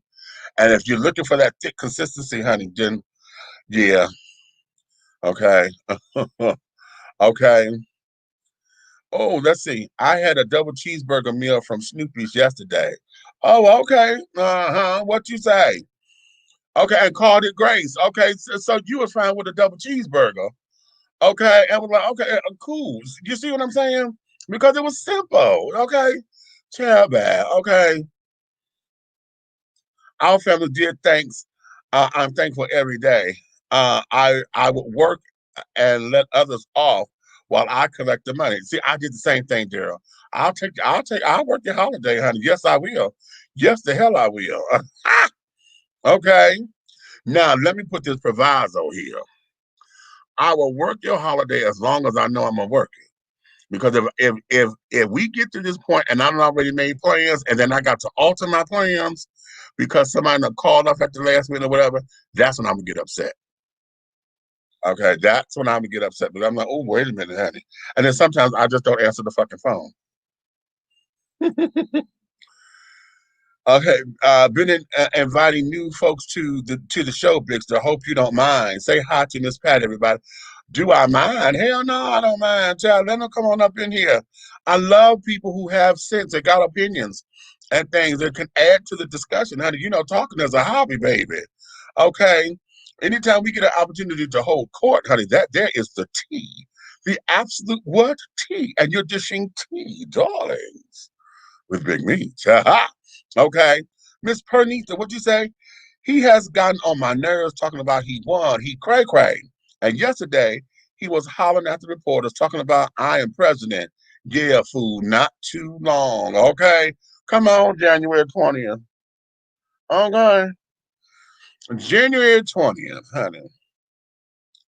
Yes. Okay, wait a minute. Um, we got it. Okay. Hey, Miss Pat. Hey, Pat and Daryl. Okay, good evening. Okay. Almond nog. Oh my. That's what I said when I saw it, child. I said the same thing. Okay. Okay, I told you I was getting out. Okay. Hey, Grandma, darling. I like alcohol-free eggnog. Well, you know what? Yes. Yes, I do understand. But like I said, this here, listen, if you lactose intolerant or whatever, this almond nog would be a cute alternative, honey. Yeah, it's cute. It's cute. I'm just used to that damn egg-like consistency and carrying on, you know? Um, you just like me, I feel the same way. Exactly. Okay. Don't you start on that last call-out mess, Meech. That grinds my gears. That you know we in the same business, princess. And you know I know all about that bullshit. Okay. Got my mind, I'm gonna sound like Vera Walker. Got my mind ready all for some orange juice, child. And it's just a swallow in the container. You got me ready to go home. And here it's just, okay, I'm at the last possible minute, 5 minutes before I'm finna punch out. Or better yet, you 30 minutes late, supposed to be relieving me. And then I get a call from the office telling myself, oh, can you stay? Or you can't leave because you gotta be properly relieved. Bitch, now I got, your body done got all decompressed. Your second wind about to kick in because, you finna get to go home and get out this job. And child bad. I know. Okay. I'm so glad you tagged me. But come on now. Okay, all right. You know I love some tea. Do you love the tea? Have you tried the caramel eggnog though? I like to use it in my coffees. No, I have not. And see, you know what? That's interesting that you say that because I can't drink coffee anymore. Since all of my surgeries, coffee does not agree with my constitution anymore. So I haven't, but I'm going to try that to see if that's a cute little goal, honey. Okay, so some caramel eggnog, honey. Okay. Okay, baby. That's what I'm squawking. Okay, now listen. Let me do this here.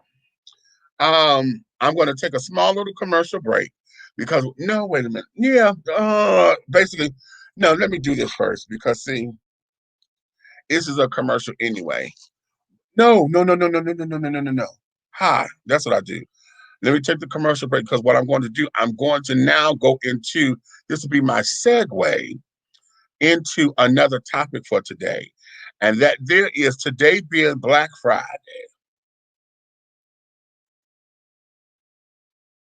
Black Friday. How many of y'all got y'all Black Friday shopping on, honey? We're going to talk about that in a minute. Okay. Right now, I'll be back. I'll be back in a moment, chat.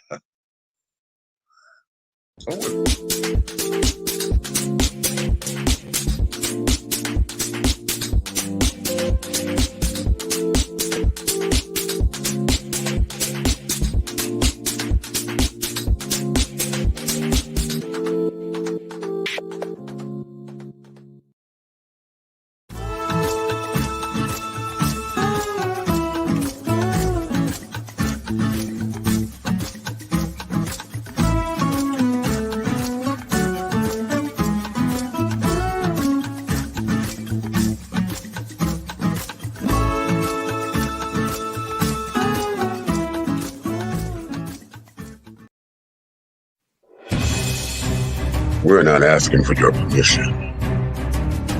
We're not seeking your approval.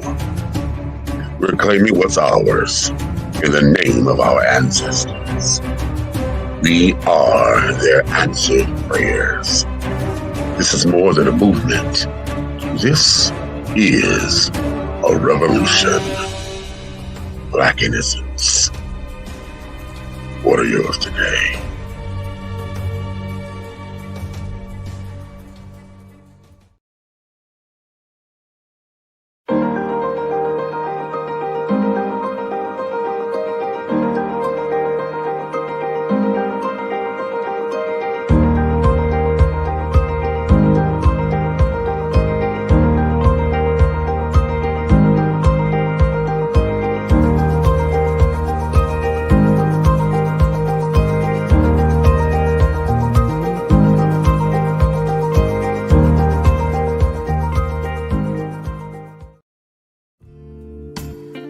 bold, be unique, be the tea with a unique body oil fragrance from the Sensuality Fragrance Collection. The Sensuality Collection embodies a unique array of customized original scents created by Big Meech. Indulge yourself in such fragrances as eye candy, foreplay, anticipation, shower fresh, naked beauty, or pay homage to the motherland and choose an oil from our exclusive Wakanda collection. Over 17 different scents that will tantalize your senses. Order yours today. Log on to www.dishingtea.com for more information. Because remember, it's all about the tea. Sensuality, that is.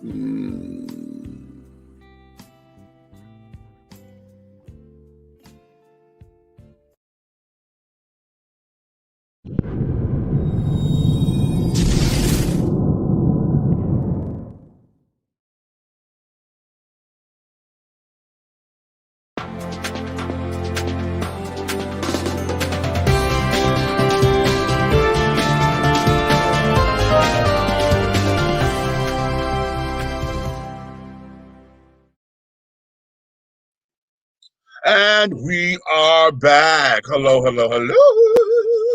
For those of you who are just tuning in, honey, thank you for your time. Thank you for your love. Thank you for your concern. And for joining us here with Dishing Tea. Big Red, the big guy ally, was just in briefly. As you know, he's on duties and carrying on with his family. Aunt Nikki's still with her family and things of that nature. So we're still going to make this thing move and groove the way that we do. Okay? So now I asked you guys about Black Friday. How many of you went to go and participate for Black Friday, Chad? Okay, y'all know this night air and my allergies, honey. Okay, here we go with their eyes wanting to get on my nerves. So did y'all do anything? Now here's the question. How many of you guys absolutely went to Black-owned businesses on a Black Friday? Hmm? Did you do any Black-owned businesses? Okay. The reason why that's important is because, especially now that we're fighting for, a whole Black Lives Matter movement and carrying on. But the biggest thing that we have to understand is that we as a people are not going to be taken seriously until we have the equity within our economics and in our political power. Black economic power, honey, is where this is. If we learn how to, utilize our coin and keep our coin in our community, then we'll be able to build our own economic power. You know what I'm saying? And then we could be taken a little bit more seriously. Because you know what they say, honey, okay?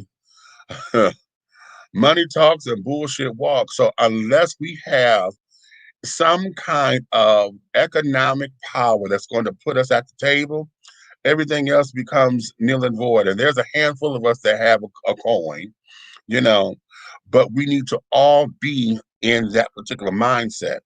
Now, what I'm about to do, I'm going to show you is two different products, with two different brands of the same product. I should put it that way. And I came across them accidentally. Okay. Are you guys familiar with WeBuyBlack.com? WeBuyBlack.com. I just realized I don't have my banner rolling at the bottom. Let me do my banner. Hold on. Why? What is it? Just okay? There we go. Well, all right. That's to. Wait a minute. I just did a whole little thing that done tried to take me off my square. I put my banner up, and then everything just happened. But that's not the one I wanted to put. That there, the link tree address right there for you to follow me on all of my platforms. Follow me there. I'm gonna leave that rolling. Just leave that rolling. But here's the thing.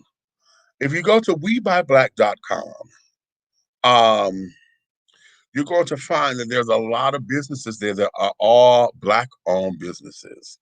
And that's how I had come across this particular company here. This is called Ultra Cosmic. Okay, can you see that? Ultra Cosmic. This is toilet paper. Okay, and this is a black-owned toilet paper. It's made from bamboo. Okay, now what I like about it is that it's not, it's not processed. Okay, um, it's not processed or anything with all of the dyes or the softeners or whatever. So it's very organic. It's not rough. Okay, like some of that stuff that you see in hotels or public bathrooms and stuff. But if you may have to get a little used to the consistency of it because you may not be used to it. But it cleans very well. It is very well. And the only thing I didn't like about this is that the size that it came in. But I'm understanding that they do have jumbo rolls to where they're doing that, and they should be now up on the website. But if you research Ultra Cosmic, and that's Cosmic with the K, from bamboo tissue. Okay. Now, as you can see, I don't know if you can see that because my light might be too bright. This is a brown color. It's like a tan neutral color of tissue. Okay, and it's very good on septic tanks and carrying on, and that you get to save trees because bamboo is a plant that grows. Okay, and it's in abundance, and so they're using bamboo instead of trees. Okay, to make the toilet paper, and then it's economic. I mean, it's environmental friendly and carrying on. It won't clog up the septic tanks and carrying on. So this one is called Ultra Cosmic. But then I end up, because this is the first one that I came across, right? When I said a black owned tissue paper. So I bought this and I'm like, okay, cute. Then I had come across a second company. Now they're not on WeBuyBlack.com. I saw them on Instagram. And I wanted to make sure that they were black owned. Okay. And they are, because in fact, one of the guys is from Africa, and I forgot where his other partner is from. But this here, another bamboo tissue that's black owned. Okay, this is called Real, REEL. Okay, and you go to realpaper.com, REEL paper.com. Now you see the difference in the sizes. Now I'm sure that's gonna tickle your fancy because this looks like a regular size um, roll of tissue. Okay, but um, this one here, I'm not gonna open this one. This is it's white, okay, like we know, like regular paper, because like I said, the brown here may throw you off a little bit. This one here, now, this one here is a little bit softer than the Ultra Cosmic, but it's not. I don't think that it's treated. I didn't read anywhere where it's treated or anything like that. And I just put a roll in the bathroom just recently, so and I've used it for my nose and stuff. And it's real soft on the nose and all of that. So I want you guys to look into these two particular products because what was it? I got a 24 pack, and because they're not local, you have to pay for the shipping. So I got a 24 pack. I think it was like $20. I think. Um, and I forgot what it was with my shipping. So maybe I paid about $30 because I had to pay for the shipping. And then the same thing here. Now with this one, I had gotten I think I got the 12. Was it? No, it came in 4. I think I got the 12 roll of this. And what was it? I forgot what this called, but this Ultra Cosmic is on WeBuyBlack.com. And it also comes like in a 60. Like if you buying it for an industrial or a bathroom, it come like in I think it was a 60 or was it 100 or something like that, roll of toilet paper. So I was like, okay, that there was cute. So I want you guys to go and look at that. Also, when I get it, because I just ordered it today, there is a black owned uh um lighting company where you get your light bulbs, 60-watt lights, LED. They only take 9 watts to burn. So they're efficient on the lighting. The LED lights that are going to give you a bright, soft white lighting carrying on. I can't wait till they get here, okay? I cannot wait until they get here. So for a 4-pack of those particular bulbs, it was $10. That's $2.50 um per per bowl, and it's about right, okay? Because usually we used to go into the dollar store paying $1 um for the bulbs or whatever, but they don't last long.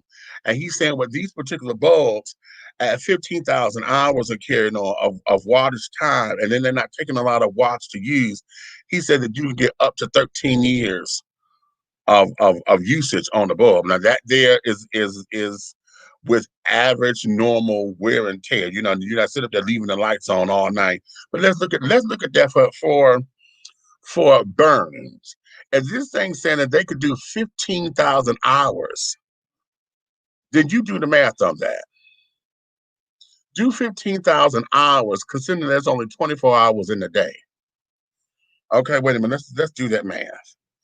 Let's do that math. Hold on. Oh, hold on. Hold on. Hold on. Yeah, that sounds okay. We're going 15,000 divided by 24, because it's 24 hours in a day. That's 625 days.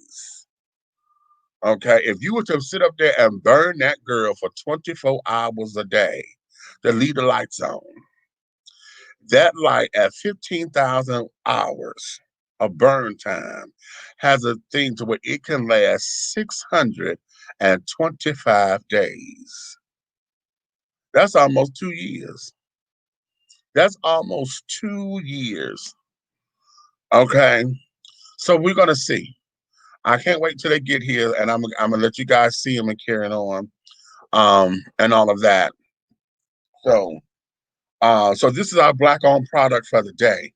Okay, and when I get the light bulbs, honey, I'm gonna let you guys know what's going on. So let me go up here. I see y'all had comments, and I want to get up here to the comments. Okay, um, where we at? Where we at? Where we at?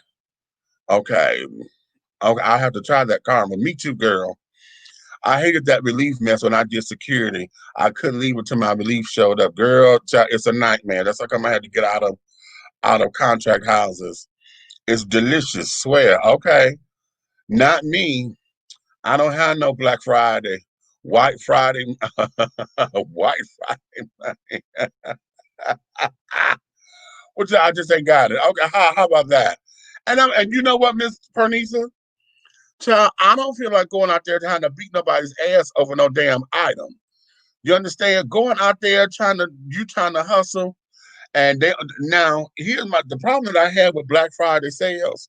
They'll sit down there and tell you, okay, we got this huge 120-foot television, state of the art Samsung TV, blah blah blah blah blah. It's only $99. Okay, now we know that's a $500 TV. $99. We only got 4 in the store. So now these folks trying to get up in here to get this damn TV. So you got it in your basket, but because you turned around to grab your purse, somebody sit up there and either snatch the basket or try to pull it out your basket. And now everybody want to sit down here and fight and this, that, and the other. Okay? No. Okay? There's a few years ago, was it last year or the year before? And what happened, the woman, now why would you take your goddamn kids out here to these things? Bothers me. And you know how frightfully horrible this shit is.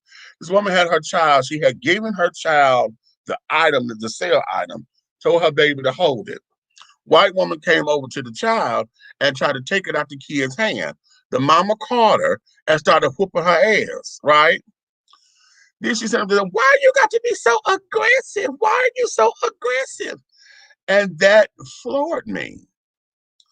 I was like, what do you mean? Why is she so aggressive? Well, yeah, you came over there to take that item out the baby's hand. So it was okay for you to be aggressive, but it wasn't okay for you to have a consequence of that aggression. Met by aggressiveness.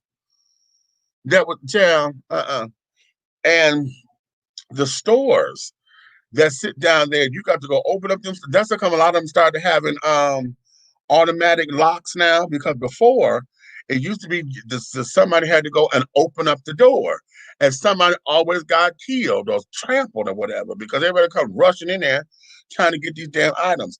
That's a setup, and I don't like when they do that. I can't stand when they do that shit. Love the big meat commercials. Thanks, baby. And I'm definitely going to buy some. I drink coffee every day. I love you, Helena Hologram. All right, then. Okay. You got to help me in H2 with this because y'all know what's coming, honey. We got you. Yes, the commercials are everything. Well, thank you, baby. I appreciate that. Okay. I sure will. I'm trying to get ready to tag Brian Scott Bagley. Okay, well, tag him, honey. Okay. Even I was still celebrating when I was celebrating Christmas. I will not be doing Black Friday this year. I can barely afford me right now. How about that? Online watching, not buying anything. Okay. Definitely want to support Black-owned businesses and small businesses in general. They're the ones being hurt most by this pandemic. Now, that's gospel right there. Okay. I couldn't go to anything. I'm poor. I wish I had some coin. All I have is lint in my pockets. Girl, shut up now. Hush up. And don't and listen, don't take it to the washing machine, honey, because you're gonna get even more lint in there from the dryer, child. Okay. Okay. I'm about to order a book on de-escalation skills from a fellow security guard who is also a Black lesbian. I'm also considering reordering some cigars from the one company I linked everyone to during one of the shows earlier this year. Redo that link because I remember that, but I forgot what the link was. Put that link back up in here. Okay. Your set is everything. Yes. Thank you, baby. You like Miss Wonder Woman? I'm gonna try to leave her up here to the end of the year because we're celebrating the new movie coming out.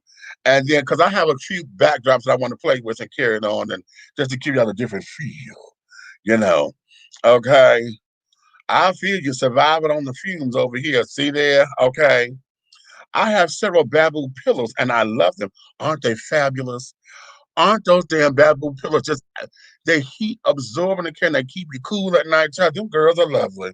They are absolutely lovely, honey. Okay. That'll last me a long time. Exactly. See there, exactly. Okay. That's not bad at $20. Okay, exactly. Oh wow. Uh-huh. That'll last a week.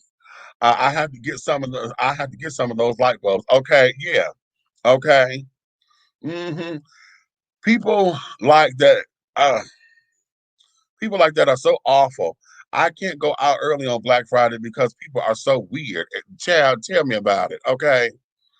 That's crazy. They just wanted to get you in the store. So you should have started talking to yourself and going around in circles like I do. She's lucky I wasn't with you. She would have gotten shade. Girl, okay. What you say? Okay. Okay. Wait a minute, I can't even roll my R out. Okay. Uh-huh. Okay. I was out during the day on Black Friday in previous years and always feel nervous that some dude or woman will get weird about a sale. Child, they do all the time. Okay. Black Starline shop. Okay, that's the cigar people, children. Okay, if you guys are into cigars or any of that, you know what? Wait a minute. You know what? Let me do this right now. We're gonna go. Let me put this up here in the search engine right now. So, blackstarline.com. Oh, okay, okay. Oh, wait a minute. Wait a minute. Hold on. It's not coming up. Dot shop. Oh, that's why. Okay, user error is dot shop. Mm-hmm. There we go. Welcome to Black Star Line Cigars. Okay. Now listen, when you go here, you have to put your date of birth up in here because they're telling you, honey, they can't sell to nobody who's under the age of 21. So you got to put your age up in here before you get to go see the product line and carrying on. Okay, well, you got to go and put your birth date. So I'm doing all that right now, and I agree. Okay, we there. Okay, okay. Okay, this is all the cigars and their products. Okay. Oh, and he's a black owned. What you say? Okay. Atadola, Adetola. Eric Wembley Bay, a Chicago firefighter by trade, started the idea of having a cigar company in the garage of his house. His love and knowledge of the leaf encouraged him to fulfill his dreams. With the help of his childhood friend Derek Bell, that was possible. Derek and Eric, ha ha ha, went to numerous cigar events to network with owners and meet people. Jonathan Drew of Drew Estates took a liking to Derek and Eric and decided to advise them rather, on how to get into the cigar industry and ideas of who would do a blend for them. This led Derek and Eric to Sandy Colba of El Titan de Bronze. Okay, it literally took Eric and Derek a year of cold calling the secretary of El Titan and sending flowers to Sandy to get her attention. Once Sandy finally spoke with Derek and Eric, she welcomed them with open arms to the El Titan de Bronze family. Okay. Okay. Well, see, and there you have it, honey. How about that? Okay. So, oh, okay. Now you know what? I'm not real good because I don't smoke. But yes. Okay, they have the Milagro sampler, the El Milagro Mexican San Andres, El Milagro Nicaraguan San Grown, and Warwich El Milagro sampler. Okay. Okay. Well, what you say? Okay. Now y'all know the Warwich is my shit, honey. That would be the one I would go for. Now, is this only 4 cigars in this thing? It says a sampler. You get one of each. Okay. Mm. One of each El Milagro and 2 Warwiches. So yeah, so that's 4 cigars, and this is the sampler for $45. Well, cigars gonna last you a long time. So okay, but that's for those of y'all who are into cigars and those kinds of things, to get you together. Okay. So yeah, okay, that's good. I didn't realize I had that message up there. I'm all on the other page and things. This year I'm making gifts because I also have lint in my pockets. How about that? Now you know what? Let me tell y'all something. Now the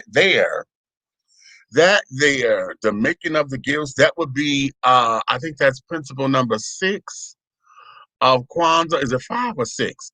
And when see here I go trying to talk about Kwanzaa. I can't think of all the I should know this by heart, because I talk about them all the time. But right there, I think it's day 5 of Kwanzaa celebration, where there is an exchange of gifts, if you will, but all of the gifts are supposed to be handmade. You know, if you're doing something and want to give to somebody, it's supposed to be handmade. And if you choose to buy, then you buy from a Black-owned business. Okay. But they encourage the handmade stuff because usually, you bake cookies, put them in a cute little tin, you get real decorative. So this is the time for like the kids to do those little arts and craft projects. Y'all remember the cigar boxes? We took the macaroni and you know, you glued the macaroni on them and can on a few little box, and you covered it and colored it and painted it and all that. Okay. Remember the popsicle sticks boxes, the jewelry boxes and all that? Yeah. Oh, you know what? Speaking of, now here's where it is.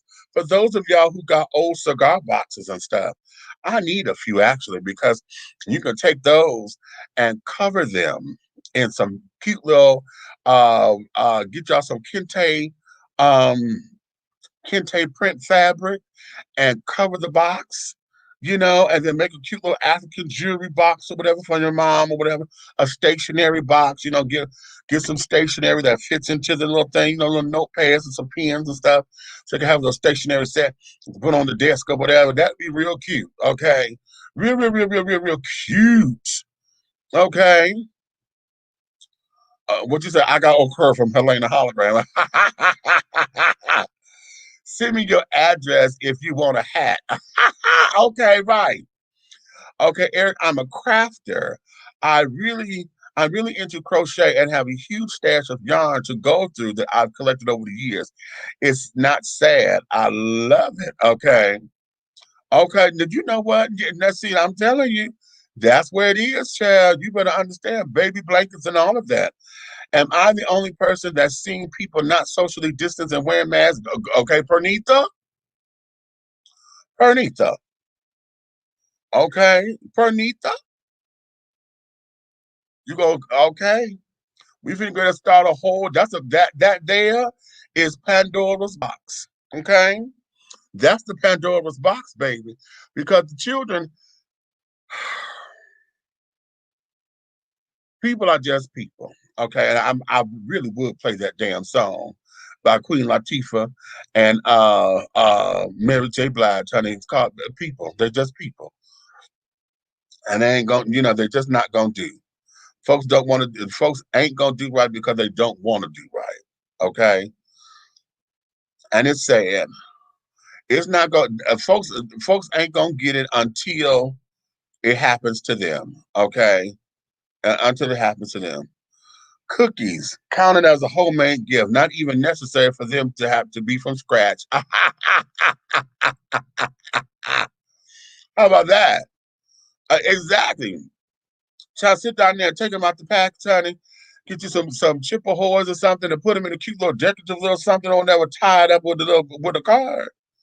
Okay. I don't play uh with that. My niece died last month. Oh my, really? From coronavirus. She was an RN at a hospital. The patient lived and she died. Oh, hmm. See, it's that. It's that. That right there is enough that will send children into tailspins if you don't get grounded with yourself real quickly. You understand? Oftentimes, especially if you're a believer, and you want, your faith is one thing and carrying on, and it becomes, okay, God, why did this have to happen?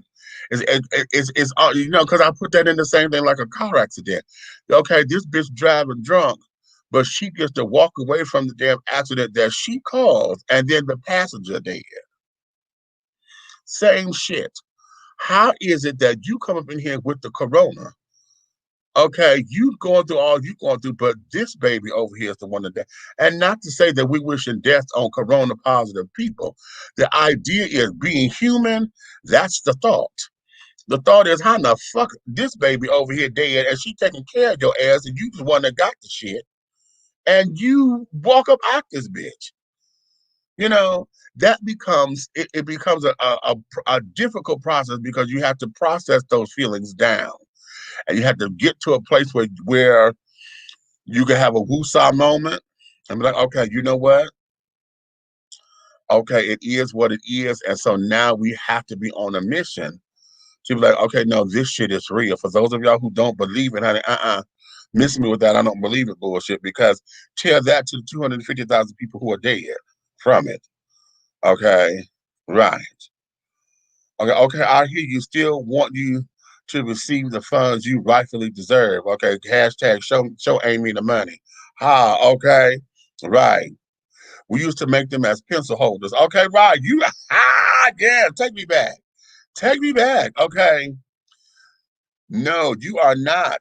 And I'm sick of they selfish ignorant. Please don't get me started. Okay, see? Okay. My brother is losing it. His son was hit last year by a drunk driver and killed my nephew. And now my brother has to deal with both deaths. He done lost both his kids. Oh, sweetie. Oh,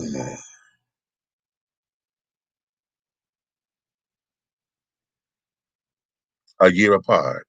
God damn. See, it's times like this, you know, I would say I wish he knew um Eddie Levert so he could get a support system or somebody to talk to who's lost kids like that. Because Eddie, when we lost Gerald, and then a year later he lost Sean, just to so that he can have another man to talk to about the loss of their children. And wow, That's kind of, I'm very emphatic, and that got me because we talk about black men and we talk about, we're so hard on the absentee fathers or the deadbeats. Or we there's a thing that is assumed that black men don't care about their children or don't love their children and this, that, and the other. And we have evidence. The CDC has already proven in a study that black men are actually the best fathers in the country. That came from the CDC. Okay. And yet we still allow the narrative that black men and their children, honey, are estranged, or black men don't take care of their kids. And we have something like this to where a father, is still processing the loss of his son. And now he got to process the loss of his daughter. You know, two of his babies, honey, gone. Okay. And I'm sure he was active in their life because this is hitting him in a way that it would, I don't even have any words to imagine what that feels like. Um, um, but what it is, I just want to hold all of y'all up in strength and in comfort, and holding you up in wisdom and understanding, holding you up in peace, holding you up in just reclaiming your joy. Because oftentimes we can lose our joy, and especially to your brother and what he's going through with the loss of losing his kids, to their mother. Okay. Um, wow. It's just, that's my praise report for those things to come raining down in abundance on your family. I tell folks I don't pray anymore. I send up praise reports because I'm one who believes that it's when praises go up that blessings come down, and the prayers are already answered. And I always tell folks, honey, if you prayed, then after you said amen, everything after that becomes a praise. Because now you have to walk in it as if it's already done, because that's faith. And that there, and traditionally speaking, according to what tradition teaches, tradition says that um to walk by faith and not by sight. Okay. But I'm going to add this: don't walk by regular sight, walk by your spiritual sight, because you have to see the blessing in order for the blessing to manifest. You got to walk in it. So I'm going to offer up those kinds of praise reports for you and your family as y'all deal with such a difficult time in life right now. Oh, and then we can't even get through the holiday season because this is something that's heavy on his heart. Oh, Lord have mercy. My God, my God. Damn, please keep Pernita's family and all those who have lost loved ones in your prayers. 2020 has brought many of us great amount of hurt. Yes, yes, yes. Okay, and Donald Trump is still walking around with no mask.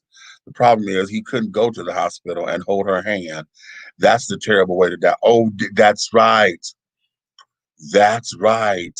Because they shut everybody down. See, you know what? And I think that particular kind of anguish, I can't even sit with my baby. I can't sit with my loved one. I can't. Y'all won't even let me go look in the fucking window. Y'all sit down and have isolated everything and say that these folks cannot be with their children. Let me give them my energy. If they see me or if they know somebody's there, they can fight this thing. And that there is crazy. That, I think, is probably the worst of all of this, is the fact that you're denying me the access to at least sit with and pray. We as a culture, honey, we'll sit up there and get around. Well, that's across the board, because I know I've heard of Catholics and white folks and Hispanic folks that call in the priest and this, that, and the other, and everybody get around that bed and hold hands and put up some prayer energy. We're gonna pray this thing through. And yeah. So we're gonna hold you up, baby, and make sure that we do our part to send some positive and healing energies over there for your brother. And I don't know if this is his wife or if he wasn't married to their mother or mothers, um, who whatever, however that situation is. We just want to send up healing over there so that they can adjust in their own time, Lord, in their own time. We don't want them to rush through nothing because grieving is a hell of a thing, and let him take his time to process that down to where he gets to a state where he calls normal and he's able to function without it bothering him so much. Woo! My God. Mercy. Mercy. Mm. Whew. What's it? Thank you, Eric Buckner. And it sure has.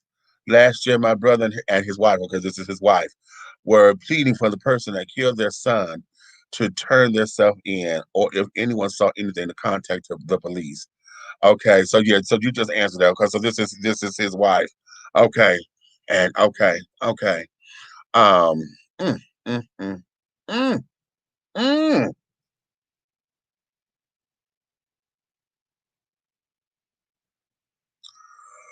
Whew, I just felt that. I just felt that. Uh,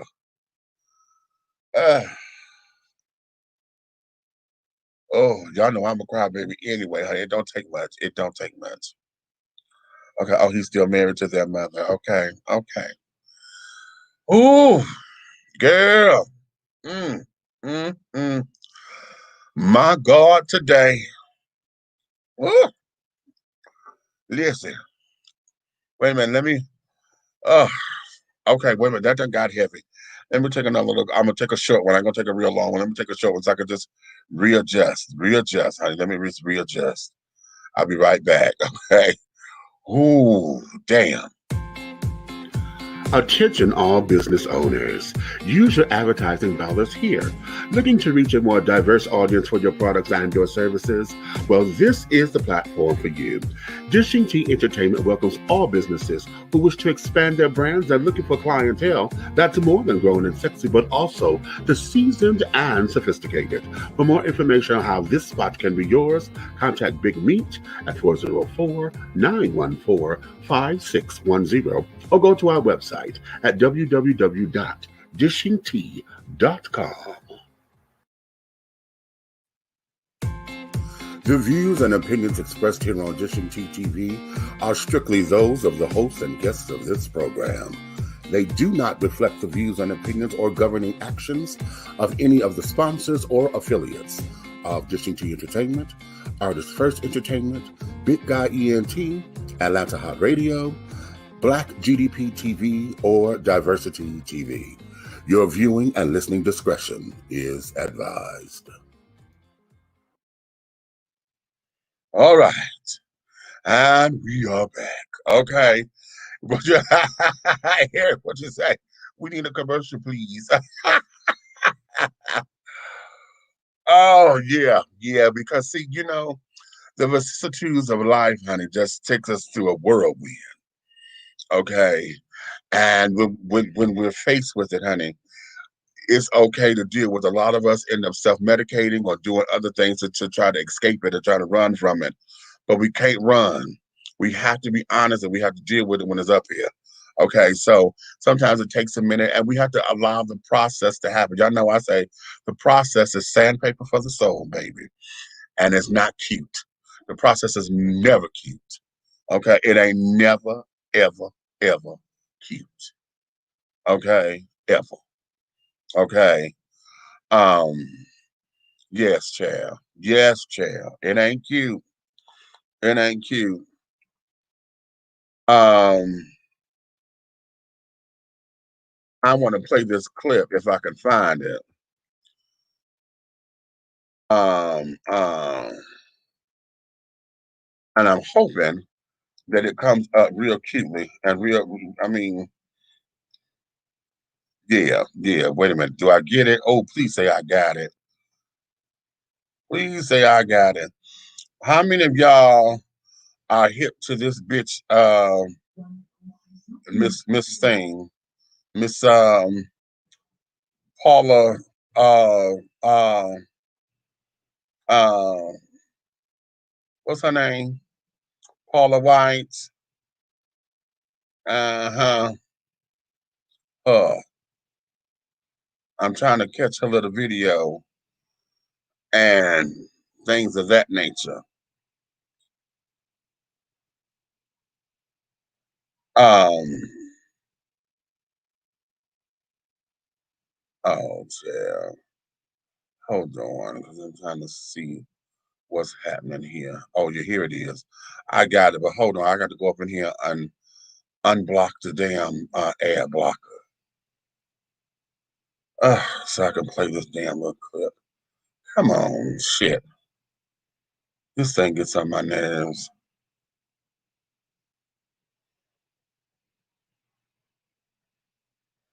Okay. Do I got it? Yeah. Can I refresh the page? All right. Where is it? Now, I just saw the damn video. Where'd it go? Here it is. All right. Okay, let me share this. I'm gonna share this page, and then no, not stop. We want to share. Come on, share. Make sure I hit share audio. Uh-huh. This helpful.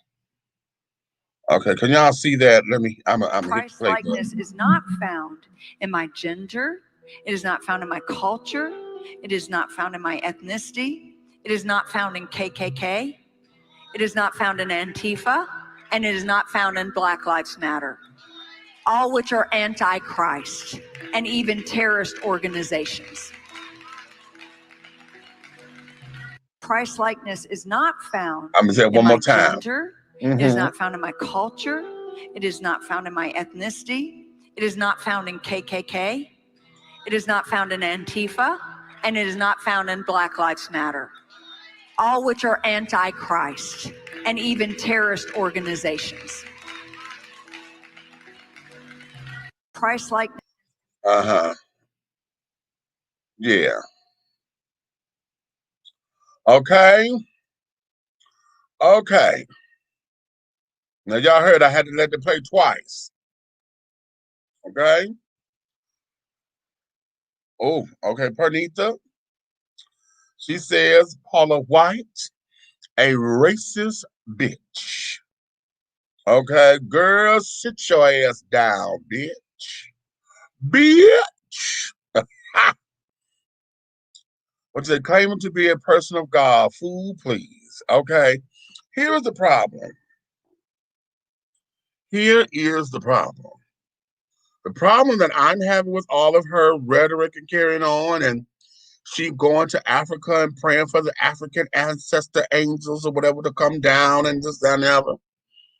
She prayed for Donald Trump to have victory in this, that, and the other. And the fact that she supported the incumbent is not an issue. Okay, she believes what she believes. That's fine. The problem that I have is you're pushing that on everybody else under the guise of God. And then the very people who got you your start, the very people who have put you into the forefront of the Christian community, the very people who have embraced you and offered you into their sanctuary and offered you into their everything, all in the name of God, are the same people that you spin on because you say Black Lives Matter is a terrorist organization and antichrist, all because of you not listening to them and you letting the what appears to be the news media and other entities that cross-reference Black Lives Matter from everything else. She didn't even take into consideration that there's a lot of stuff that was done all in the name of Black Lives Matter that had nothing to do with Black Lives Matter. When the children from BLM sat down and told them, no, that's not us. Okay. Nobody wanted to jump on that. And then as someone who is of faith, someone who is supposed to be about social justice and carrying on, bitch, where are you? Where are you? Why aren't you part of this equation? Why are you, all of them? I'm sick of all of them. And see, and then you got a church now, honey. So my whole thing is this: if you're gonna do that kind of politicizing and carrying on, pay some damn taxes. Don't take a 501c3 non-exempt tax status. Churches should not be non-fucking exempt as far as I'm concerned. Especially when you're not doing all that you can and supposed to do for the fucking community. A church is a goddamn business. Okay? A church is a business. So how come businesses, as a business, why is it they don't get taxed? Because they come up under that damn church thing, and the churches don't get taxed. But yet at the same time, anytime they want to do something political, anytime they want to come up against whatever, they go to the evangelical community, and that's who they get to sway a vote. That's who they get stirred up, riled up, and all this, that, and the other. And if you got that kind of political power, then your ass need to pay for it. You need to pay taxes and carry on like everything else. You understand? Okay? Like everything else. Research department, here's something. You don't have to get it to me right now, but let's get this in the works.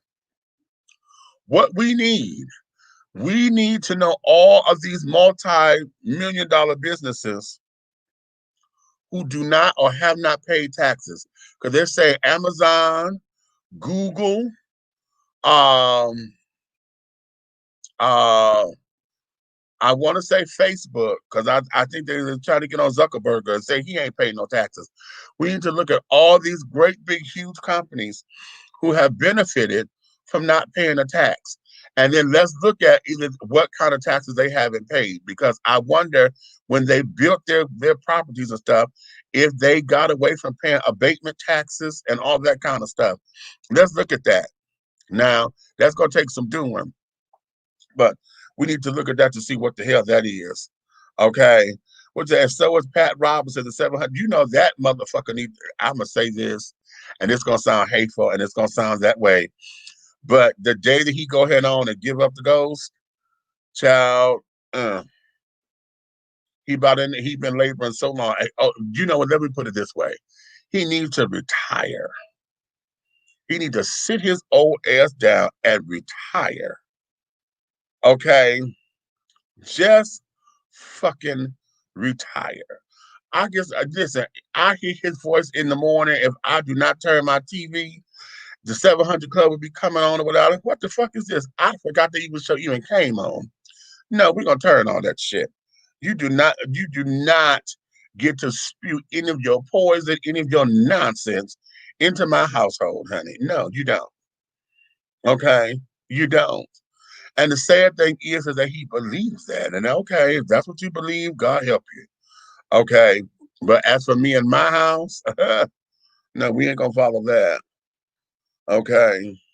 So be that as it may. All right? So let's see, did I cover all of my topics? I did the Paula White. Wait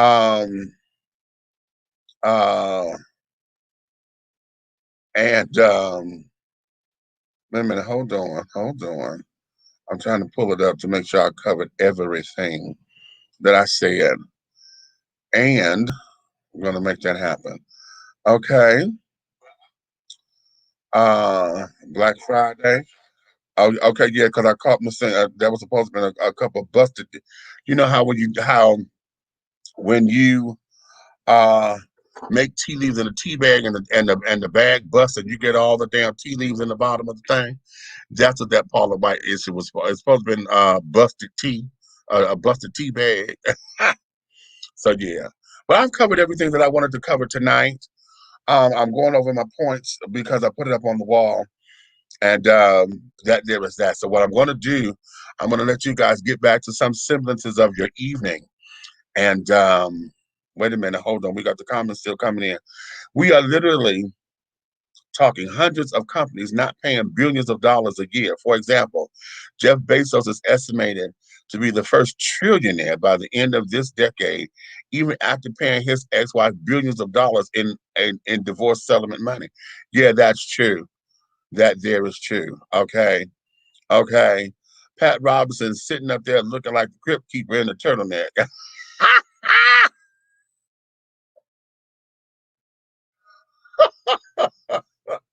I can't fuck with that.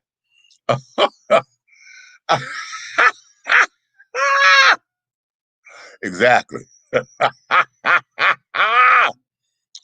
Okay, Paula White is a racist, hypocritical twat. Period. Okay, not a twat.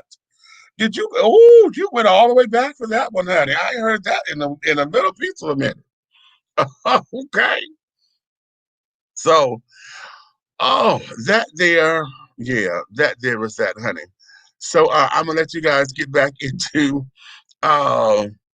your evenings, honey. It is Friday night. Y'all got anything for Friday? Well, it's supposed to be a fun-filled Friday. Let me see. Do I got any homework for y'all? Do I got any homework assignments for y'all, honey? Any homework assignments? Any homework assignments? Any homework assignments?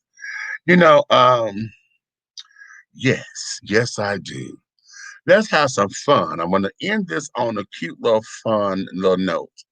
Okay. On the next show, I want you to sit down, or you can put them up in here while we're talking.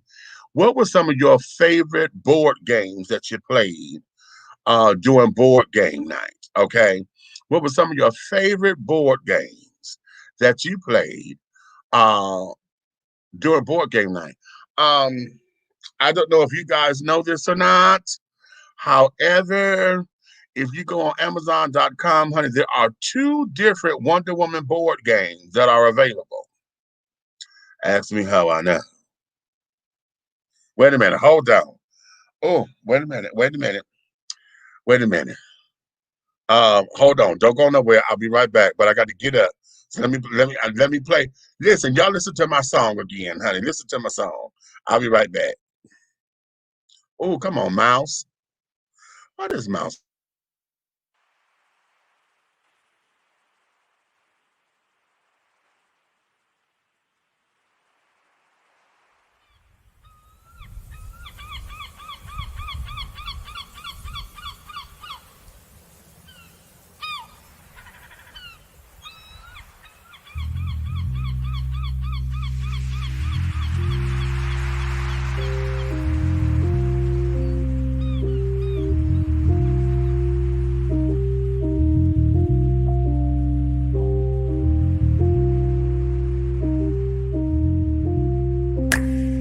Deep almond brown eyes so deep, crystal mahogany mystique, she leaves me winded. With one word I am taken in. Her beauty inhales me. She breathes me out, and I am alive again. I swim in her love. She moves for me. She pleasures herself with my love. We lay together and play together on the dance floor of life. We cut a rug. She can keep pace. Intellect, beauty, understanding, sincere, face to face. In every aspect, we dance at the same rhythm and pace. The song ends. We arrive together where I always wanted to be, looking into your deep almond brown eyes, inhaled by your beauty.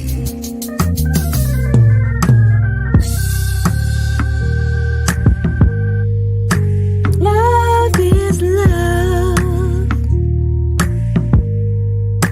Love is love.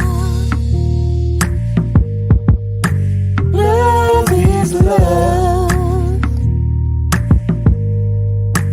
Love is love. Deep. Yeah, I love it when a brother can go deep. Thick, stocky footballer, blue-collar steak daddy. I am mesmerized by his eyes, his thighs, his mind, and her like mind. We are intertwined. His massive arms, his sincere charms, his robust gluteus maximus. He excites me. He ignites me. We take each other to a place where Xanadu and Nirvana connect and constantly stand erect. When our love explodes, we are the reason why the Milky Way exists and our love and passion persists. He tantalizes me. He titillates me to want to taste the rainbow. Love is love. Love is love. D. Almond brown eye, brown eye. Love is love.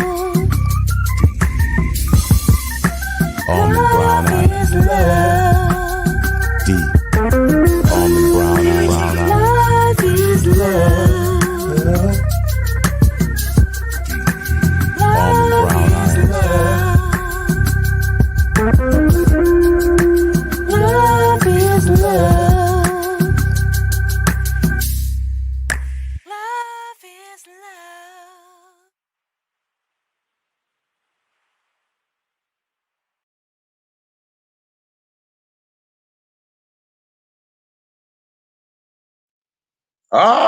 Okay. We're back. Okay, did y'all like that? I always have to credit that because along with me on that track, that there is my writing partner, Mr. Elliot Cephas. He did the track, and we did our own vocals of Carrying On. Produced by Einstein and the big guy Ally Big Red, honey. Okay, it was produced by them, engineered by Red, and mastered, mixed and stuff by Einstein, my heterosexual husband. Okay. Yeah, he's heterosexual, child. I had to tell him, leave me the hell alone. No, you supposed to be straight and going about your business, man. Okay. Because I don't want your girlfriend coming over here talking about no start no shit. Okay. So you was a sorry. Okay, you was into sorry. Monopoly by far. Okay. We talked about this on Hey Bitches Remix. Where do I begin? Oh, did y'all? Okay, okay. I personally love Sorry, Trouble, and of course, Monopoly. Okay, absolutely. How about Operations? You better give me that. Okay. Yes, we did talk about board games. Okay. Monopoly and Life were my favorites. I hate that they changed the format of Monopoly from cash to debit cards, though. What? How these kids supposed to know how to count money? I didn't even know that. Really? I didn't know that. Okay. Love that track. Thank you, Pranita. I appreciate that. Yeah. We did that. And I got a couple more that's coming soon. Okay. So let's see. For me, board games, of course, there was Monopoly. I love the Game of Life. I love Clue. I loved Simon, even though Simon was electronic. But I love Simon. I love Operation. I love Perfection. What? Wait a minute. Payday. Love Payday. There was one, and I don't know if anybody remembers this. Back when I was a kid, this had to have been about before my sisters were born. So this is like 75, 76. Just before the lottery came out. Okay, before we start doing the lottery as we know it now, there was a board game called The Lottery. And it was all about putting your wages in and carrying on. And I remember because the pieces were triangles and it was 3, 2, 1 on it. And you know, when you put it down the thing and how it ends up kind of like on Plinko on The Price is Right, that would be how the number was. And you had to see who got close to making the combination of the digits or whatever. Yeah, so I love those. What else? Connect Four. But that wasn't necessarily a board game. You know, that was that.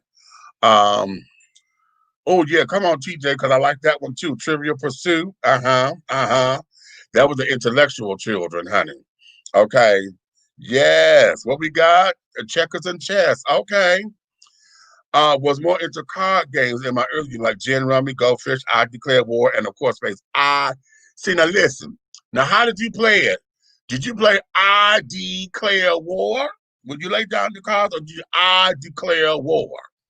Ha ha ha ha. Okay. You from Detroit, so you get the 4 cards.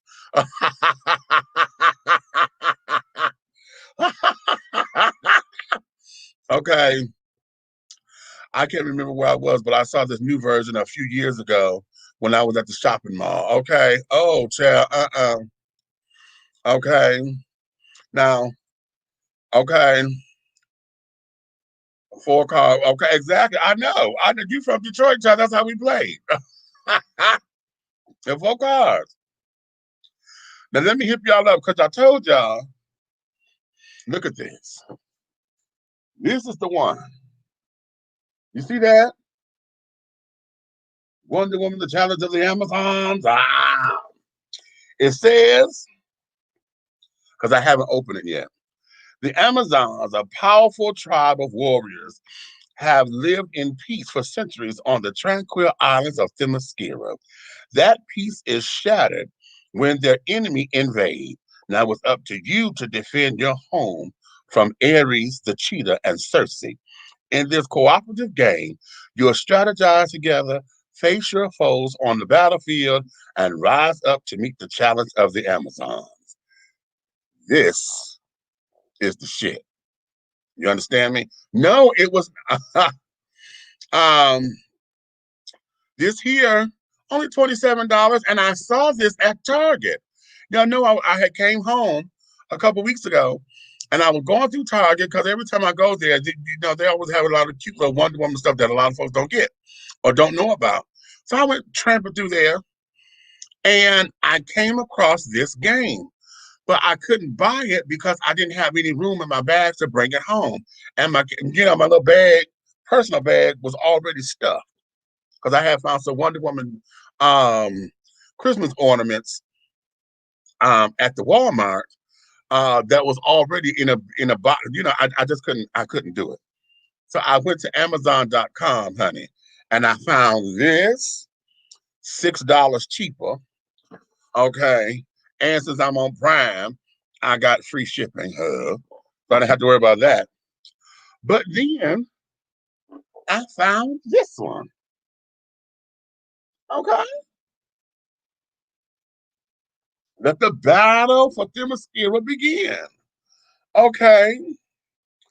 So this says, in the dead of night, an attack was carried out on the soil of your homeland. The full extent of the damage is not yet known, but the Amazonian archives have been ransacked, and many sacred items are missing.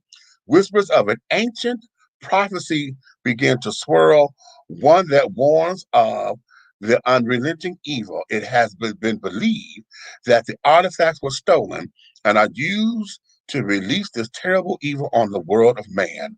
Sworn to protect the earth, you head out to reclaim those ancient relics and put an end to this threat.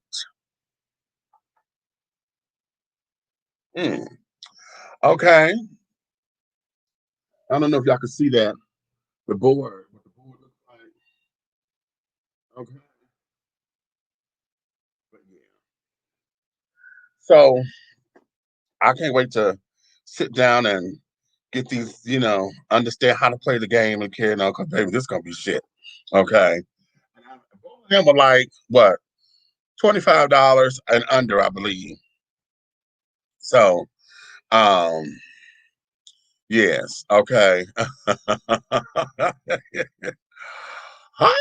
That there's everything, honey. Okay. What you say? The cover is everything. Okay, isn't it just? Okay. I remember I used to think I was Wonder Woman. I used to mess up my mama's mess my mama's curtains up. Listen, let me tell you something, honey. All throughout the streets of Detroit, when I was a child, let's see, we lived 7 Mile and Hawthorne area, okay? East 7 Mile and Hawthorne, okay? Everybody who knew me, we would sit down there and play. The girls never spun right. They could never spin right. So I took it upon myself. I said, no, you can't be Wonder Woman because you don't do it right. I'm going to be Wonder Woman. And they said, you can't be Wonder Woman because you're a boy. I said, you ain't going to do it because you ain't spinning right. Then they would get the bullets wrong. They didn't know how to do the bullets and bracelets. So they would fuck it up. So I said, no, you ain't going to do it. So I would play. And if I couldn't be Wonder Woman, I would not play. It was just that simple. It was just that simple. Either I was Wonder Woman or we wasn't playing. How about that? You're about to make me pull out my Wonder Woman season 1 TV on DVD. Listen, I got all 3 of them, honey, and I got all 3 seasons. Okay, over here. So yeah, I got her. I have the Bionic Woman. I got Isis. I'm about to get Charlie's Angels. Okay, so yes, honey. Oh, did I say the Bionic Woman? Because I have her too. Okay, Bewitched, Genie. So yeah. So there's a little oh, wait a minute, before we go. I think I showed y'all this one before. The Black Heritage Trivia Game. Okay. This one here is so much fun. Okay, this gives you the Black Heritage Trivia Game is a fun and challenging way to show that you know what Black history did you know about Black history and culture. The game contains over 1,200 questions and answers. Get the right answers and make your way to the inner circle. But be careful. Your opponent is trying to send you back to the start. Be ready for hours of enlightening. Now, believe it or not, I have not played this game yet, and I had this for years. It was given to me as a gift. But because of my scheduling, we have not really sat down and committed to having a board game night. However, what I'm going to start doing for 2021, that's coming up, especially during Black History Month, what we're going to do is take some of the questions out of here, and I'm going to be giving this to some of y'all for homework. In fact, we'll play, some of the answers, some of the questions and stuff here on this particular program, okay? What we got? Eric said, we used to always play Super Friends. I was always Batman because I thought he was the smartest one. Plus, I had the Batman hot cycle. Oh, hot cycle. You know what? I was always Batgirl. Batman was smart, but they were dumb. They didn't know how to fight. Batgirl would come up in there, solve the damn crime, kick ass, honey, do a cute little kick, honey, put her hair in place, and then kick ass and leave. They ain't got time to sit down here and go through all them changes. Now it was fun watching Batman and Robin fight. It was fun watching him, how he went to the back computer and this, that, and the other. He was a very intelligent man. But honey, Miss Barbara Gordon came up there and chewed his ass up, child. She just did. My whole thing was this. This is part of the women's movement carrying on, women's liberation. And at that time, we were coming out of the idea that a woman needed a man in order to have her strength. And I think that came when we talk about Jeannie versus Samantha Stevens and Bewitched, okay? Same principle, but the idea that Jeannie had to sit down there and yes, master, this, that, and the other, it was a slap in the face to women because it was like, okay, you can't do nothing unless you're told. Okay, and then he could banish you to the bottle and carry on because he had all this control. Samantha she chose to allow herself to be subservient to her husband. That's what submission is. That was real submit. Okay, Jeannie was subservient. Samantha submitted to her husband. Okay, because he asked her, okay, please don't do the witchcraft or this, that, and other. And she did everything that she could not to, but she knew what she needed to do to get out of a pinch. Okay, and carrying on and to help him, So that there was something that started that whole wave of women coming into empowerment and carrying on. Batgirl coming on to Batman and carrying on. It gave us a sense of, okay, as an independent thinking woman, she didn't have to go through all this damn pomp and circumstances, honey. The pomp and circumstance was when she went to go change. Okay, because that's when it got dramatic. Okay, she popped that damn switch and the damn wall turned around and shit. But in the beginning, remember she used to wear her skirt, but her skirt was her cape. Because she would take that damn skirt off and it was reversible. I flip that bitch around and it was the cape to the costume. Yeah. Okay. But that was a wave that was coming in to women and to women's empowerment and carrying on. So yeah. So the women counterparts to everything were always smarter than their male counterparts to me. Okay. And they did it with such grace and style. That's why I love that shit. Okay.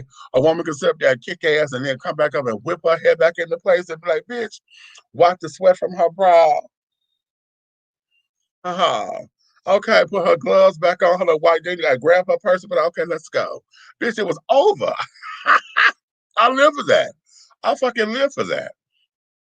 So, yeah, all that to say that, honey, yeah. Okay, so Batman and Robin, honey, yeah. Okay. And then of course all the boys wanted to be fucking Superman. Well, I'm Wonder Woman. I remember my brother wanted to play Batman and Robin. He always wanted me to be Robin so that he could beat me up. Stop. Every black home with kids need that uh my nieces and nephews don't know the black anthem.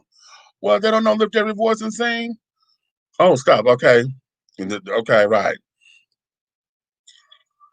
Now, how many of y'all know the whole song? Okay. Before we go, please watch Stan Mason Behind the Blue tomorrow at 11 Eastern. Open forum tomorrow. Okay. How support Black podcast. Night Hawk Network. Okay. Hashtag that. Okay. One more game I want to introduce you to. This here is relatively new. I have not played this one yet either. However, this is a black-owned company that made this game. It's called Majority, Campaign, Vote, and Win. This is about learning how the election works. And I keep wanting to play this thing every time it's around election time or whatever, so that we can get kids to understand how the electoral college work and this, that, and the other. This particular game here, I'm hoping that they're still in manufacture because this was a coworker of mine. He had, we were starting to do this right at the beginning of me having the radio show and carrying on. And we were looking to get this into schools and all that kind of jazz. So this is called Majority. And let's see. I'm trying to see if they have the website up here. Oh, there it is. Okay. I'm gonna put it down here. This is www. I think this is called Nicabo. Yeah, Nicabo. NicaboGames.com. Go there and see if this is okay. That way you could learn how to order this. You can win the majority of votes and become president of the United States. Here's how: by playing the game Majority. You can play a full game using the board or an abridged game using the cards only. Each player is dealt 17 tokens or cards, and the remaining 17 become swing states. Use the two dice, and the two dice are used at the most peculiar fashion, in the most peculiar fashion, to breathe life into the game and to decide who wins the states and eventually the reign of the nation. Even lock states can be lost on election day. First to score 270 electoral votes win. Campaign, vote, and win in Majority. So yeah, this whole thing is about learning how the election works. Okay, the election process works. So yeah, this here from ages 8 to adults. Y'all go to that website right there to find out more about how you can acquire this particular game. Okay, and yeah, hallelujah. Okay, so yeah, what we got? Or you can lie and say everyone cheated and try to claim that you won anyway. You know what? I ain't with you. That's a cute way to end today's show. That's a cute, I will leave it right there. So you know what? Everybody, thank you all for taking a little time and spending with me, honey. You may finish all of your crumpets, my darling, because the tea has been dished and you have been dishing tea, darling. Ow! With big meats, honey. Now, if you love me, tell a friend. If you hate me, tell all your enemies. But do know this: one way, shape, style, form, or fashion, everything that we do here will move forward. Okay. On behalf of Dishing Tea with Big Me, Honey, and my co-host Aunt Nikki and the big guy Ally Honey, we thank you. We love you. We will see you guys again tomorrow night. Same bat time, same bat channel, honey. Okay. So with that, babies, I'm going to say it's been real. So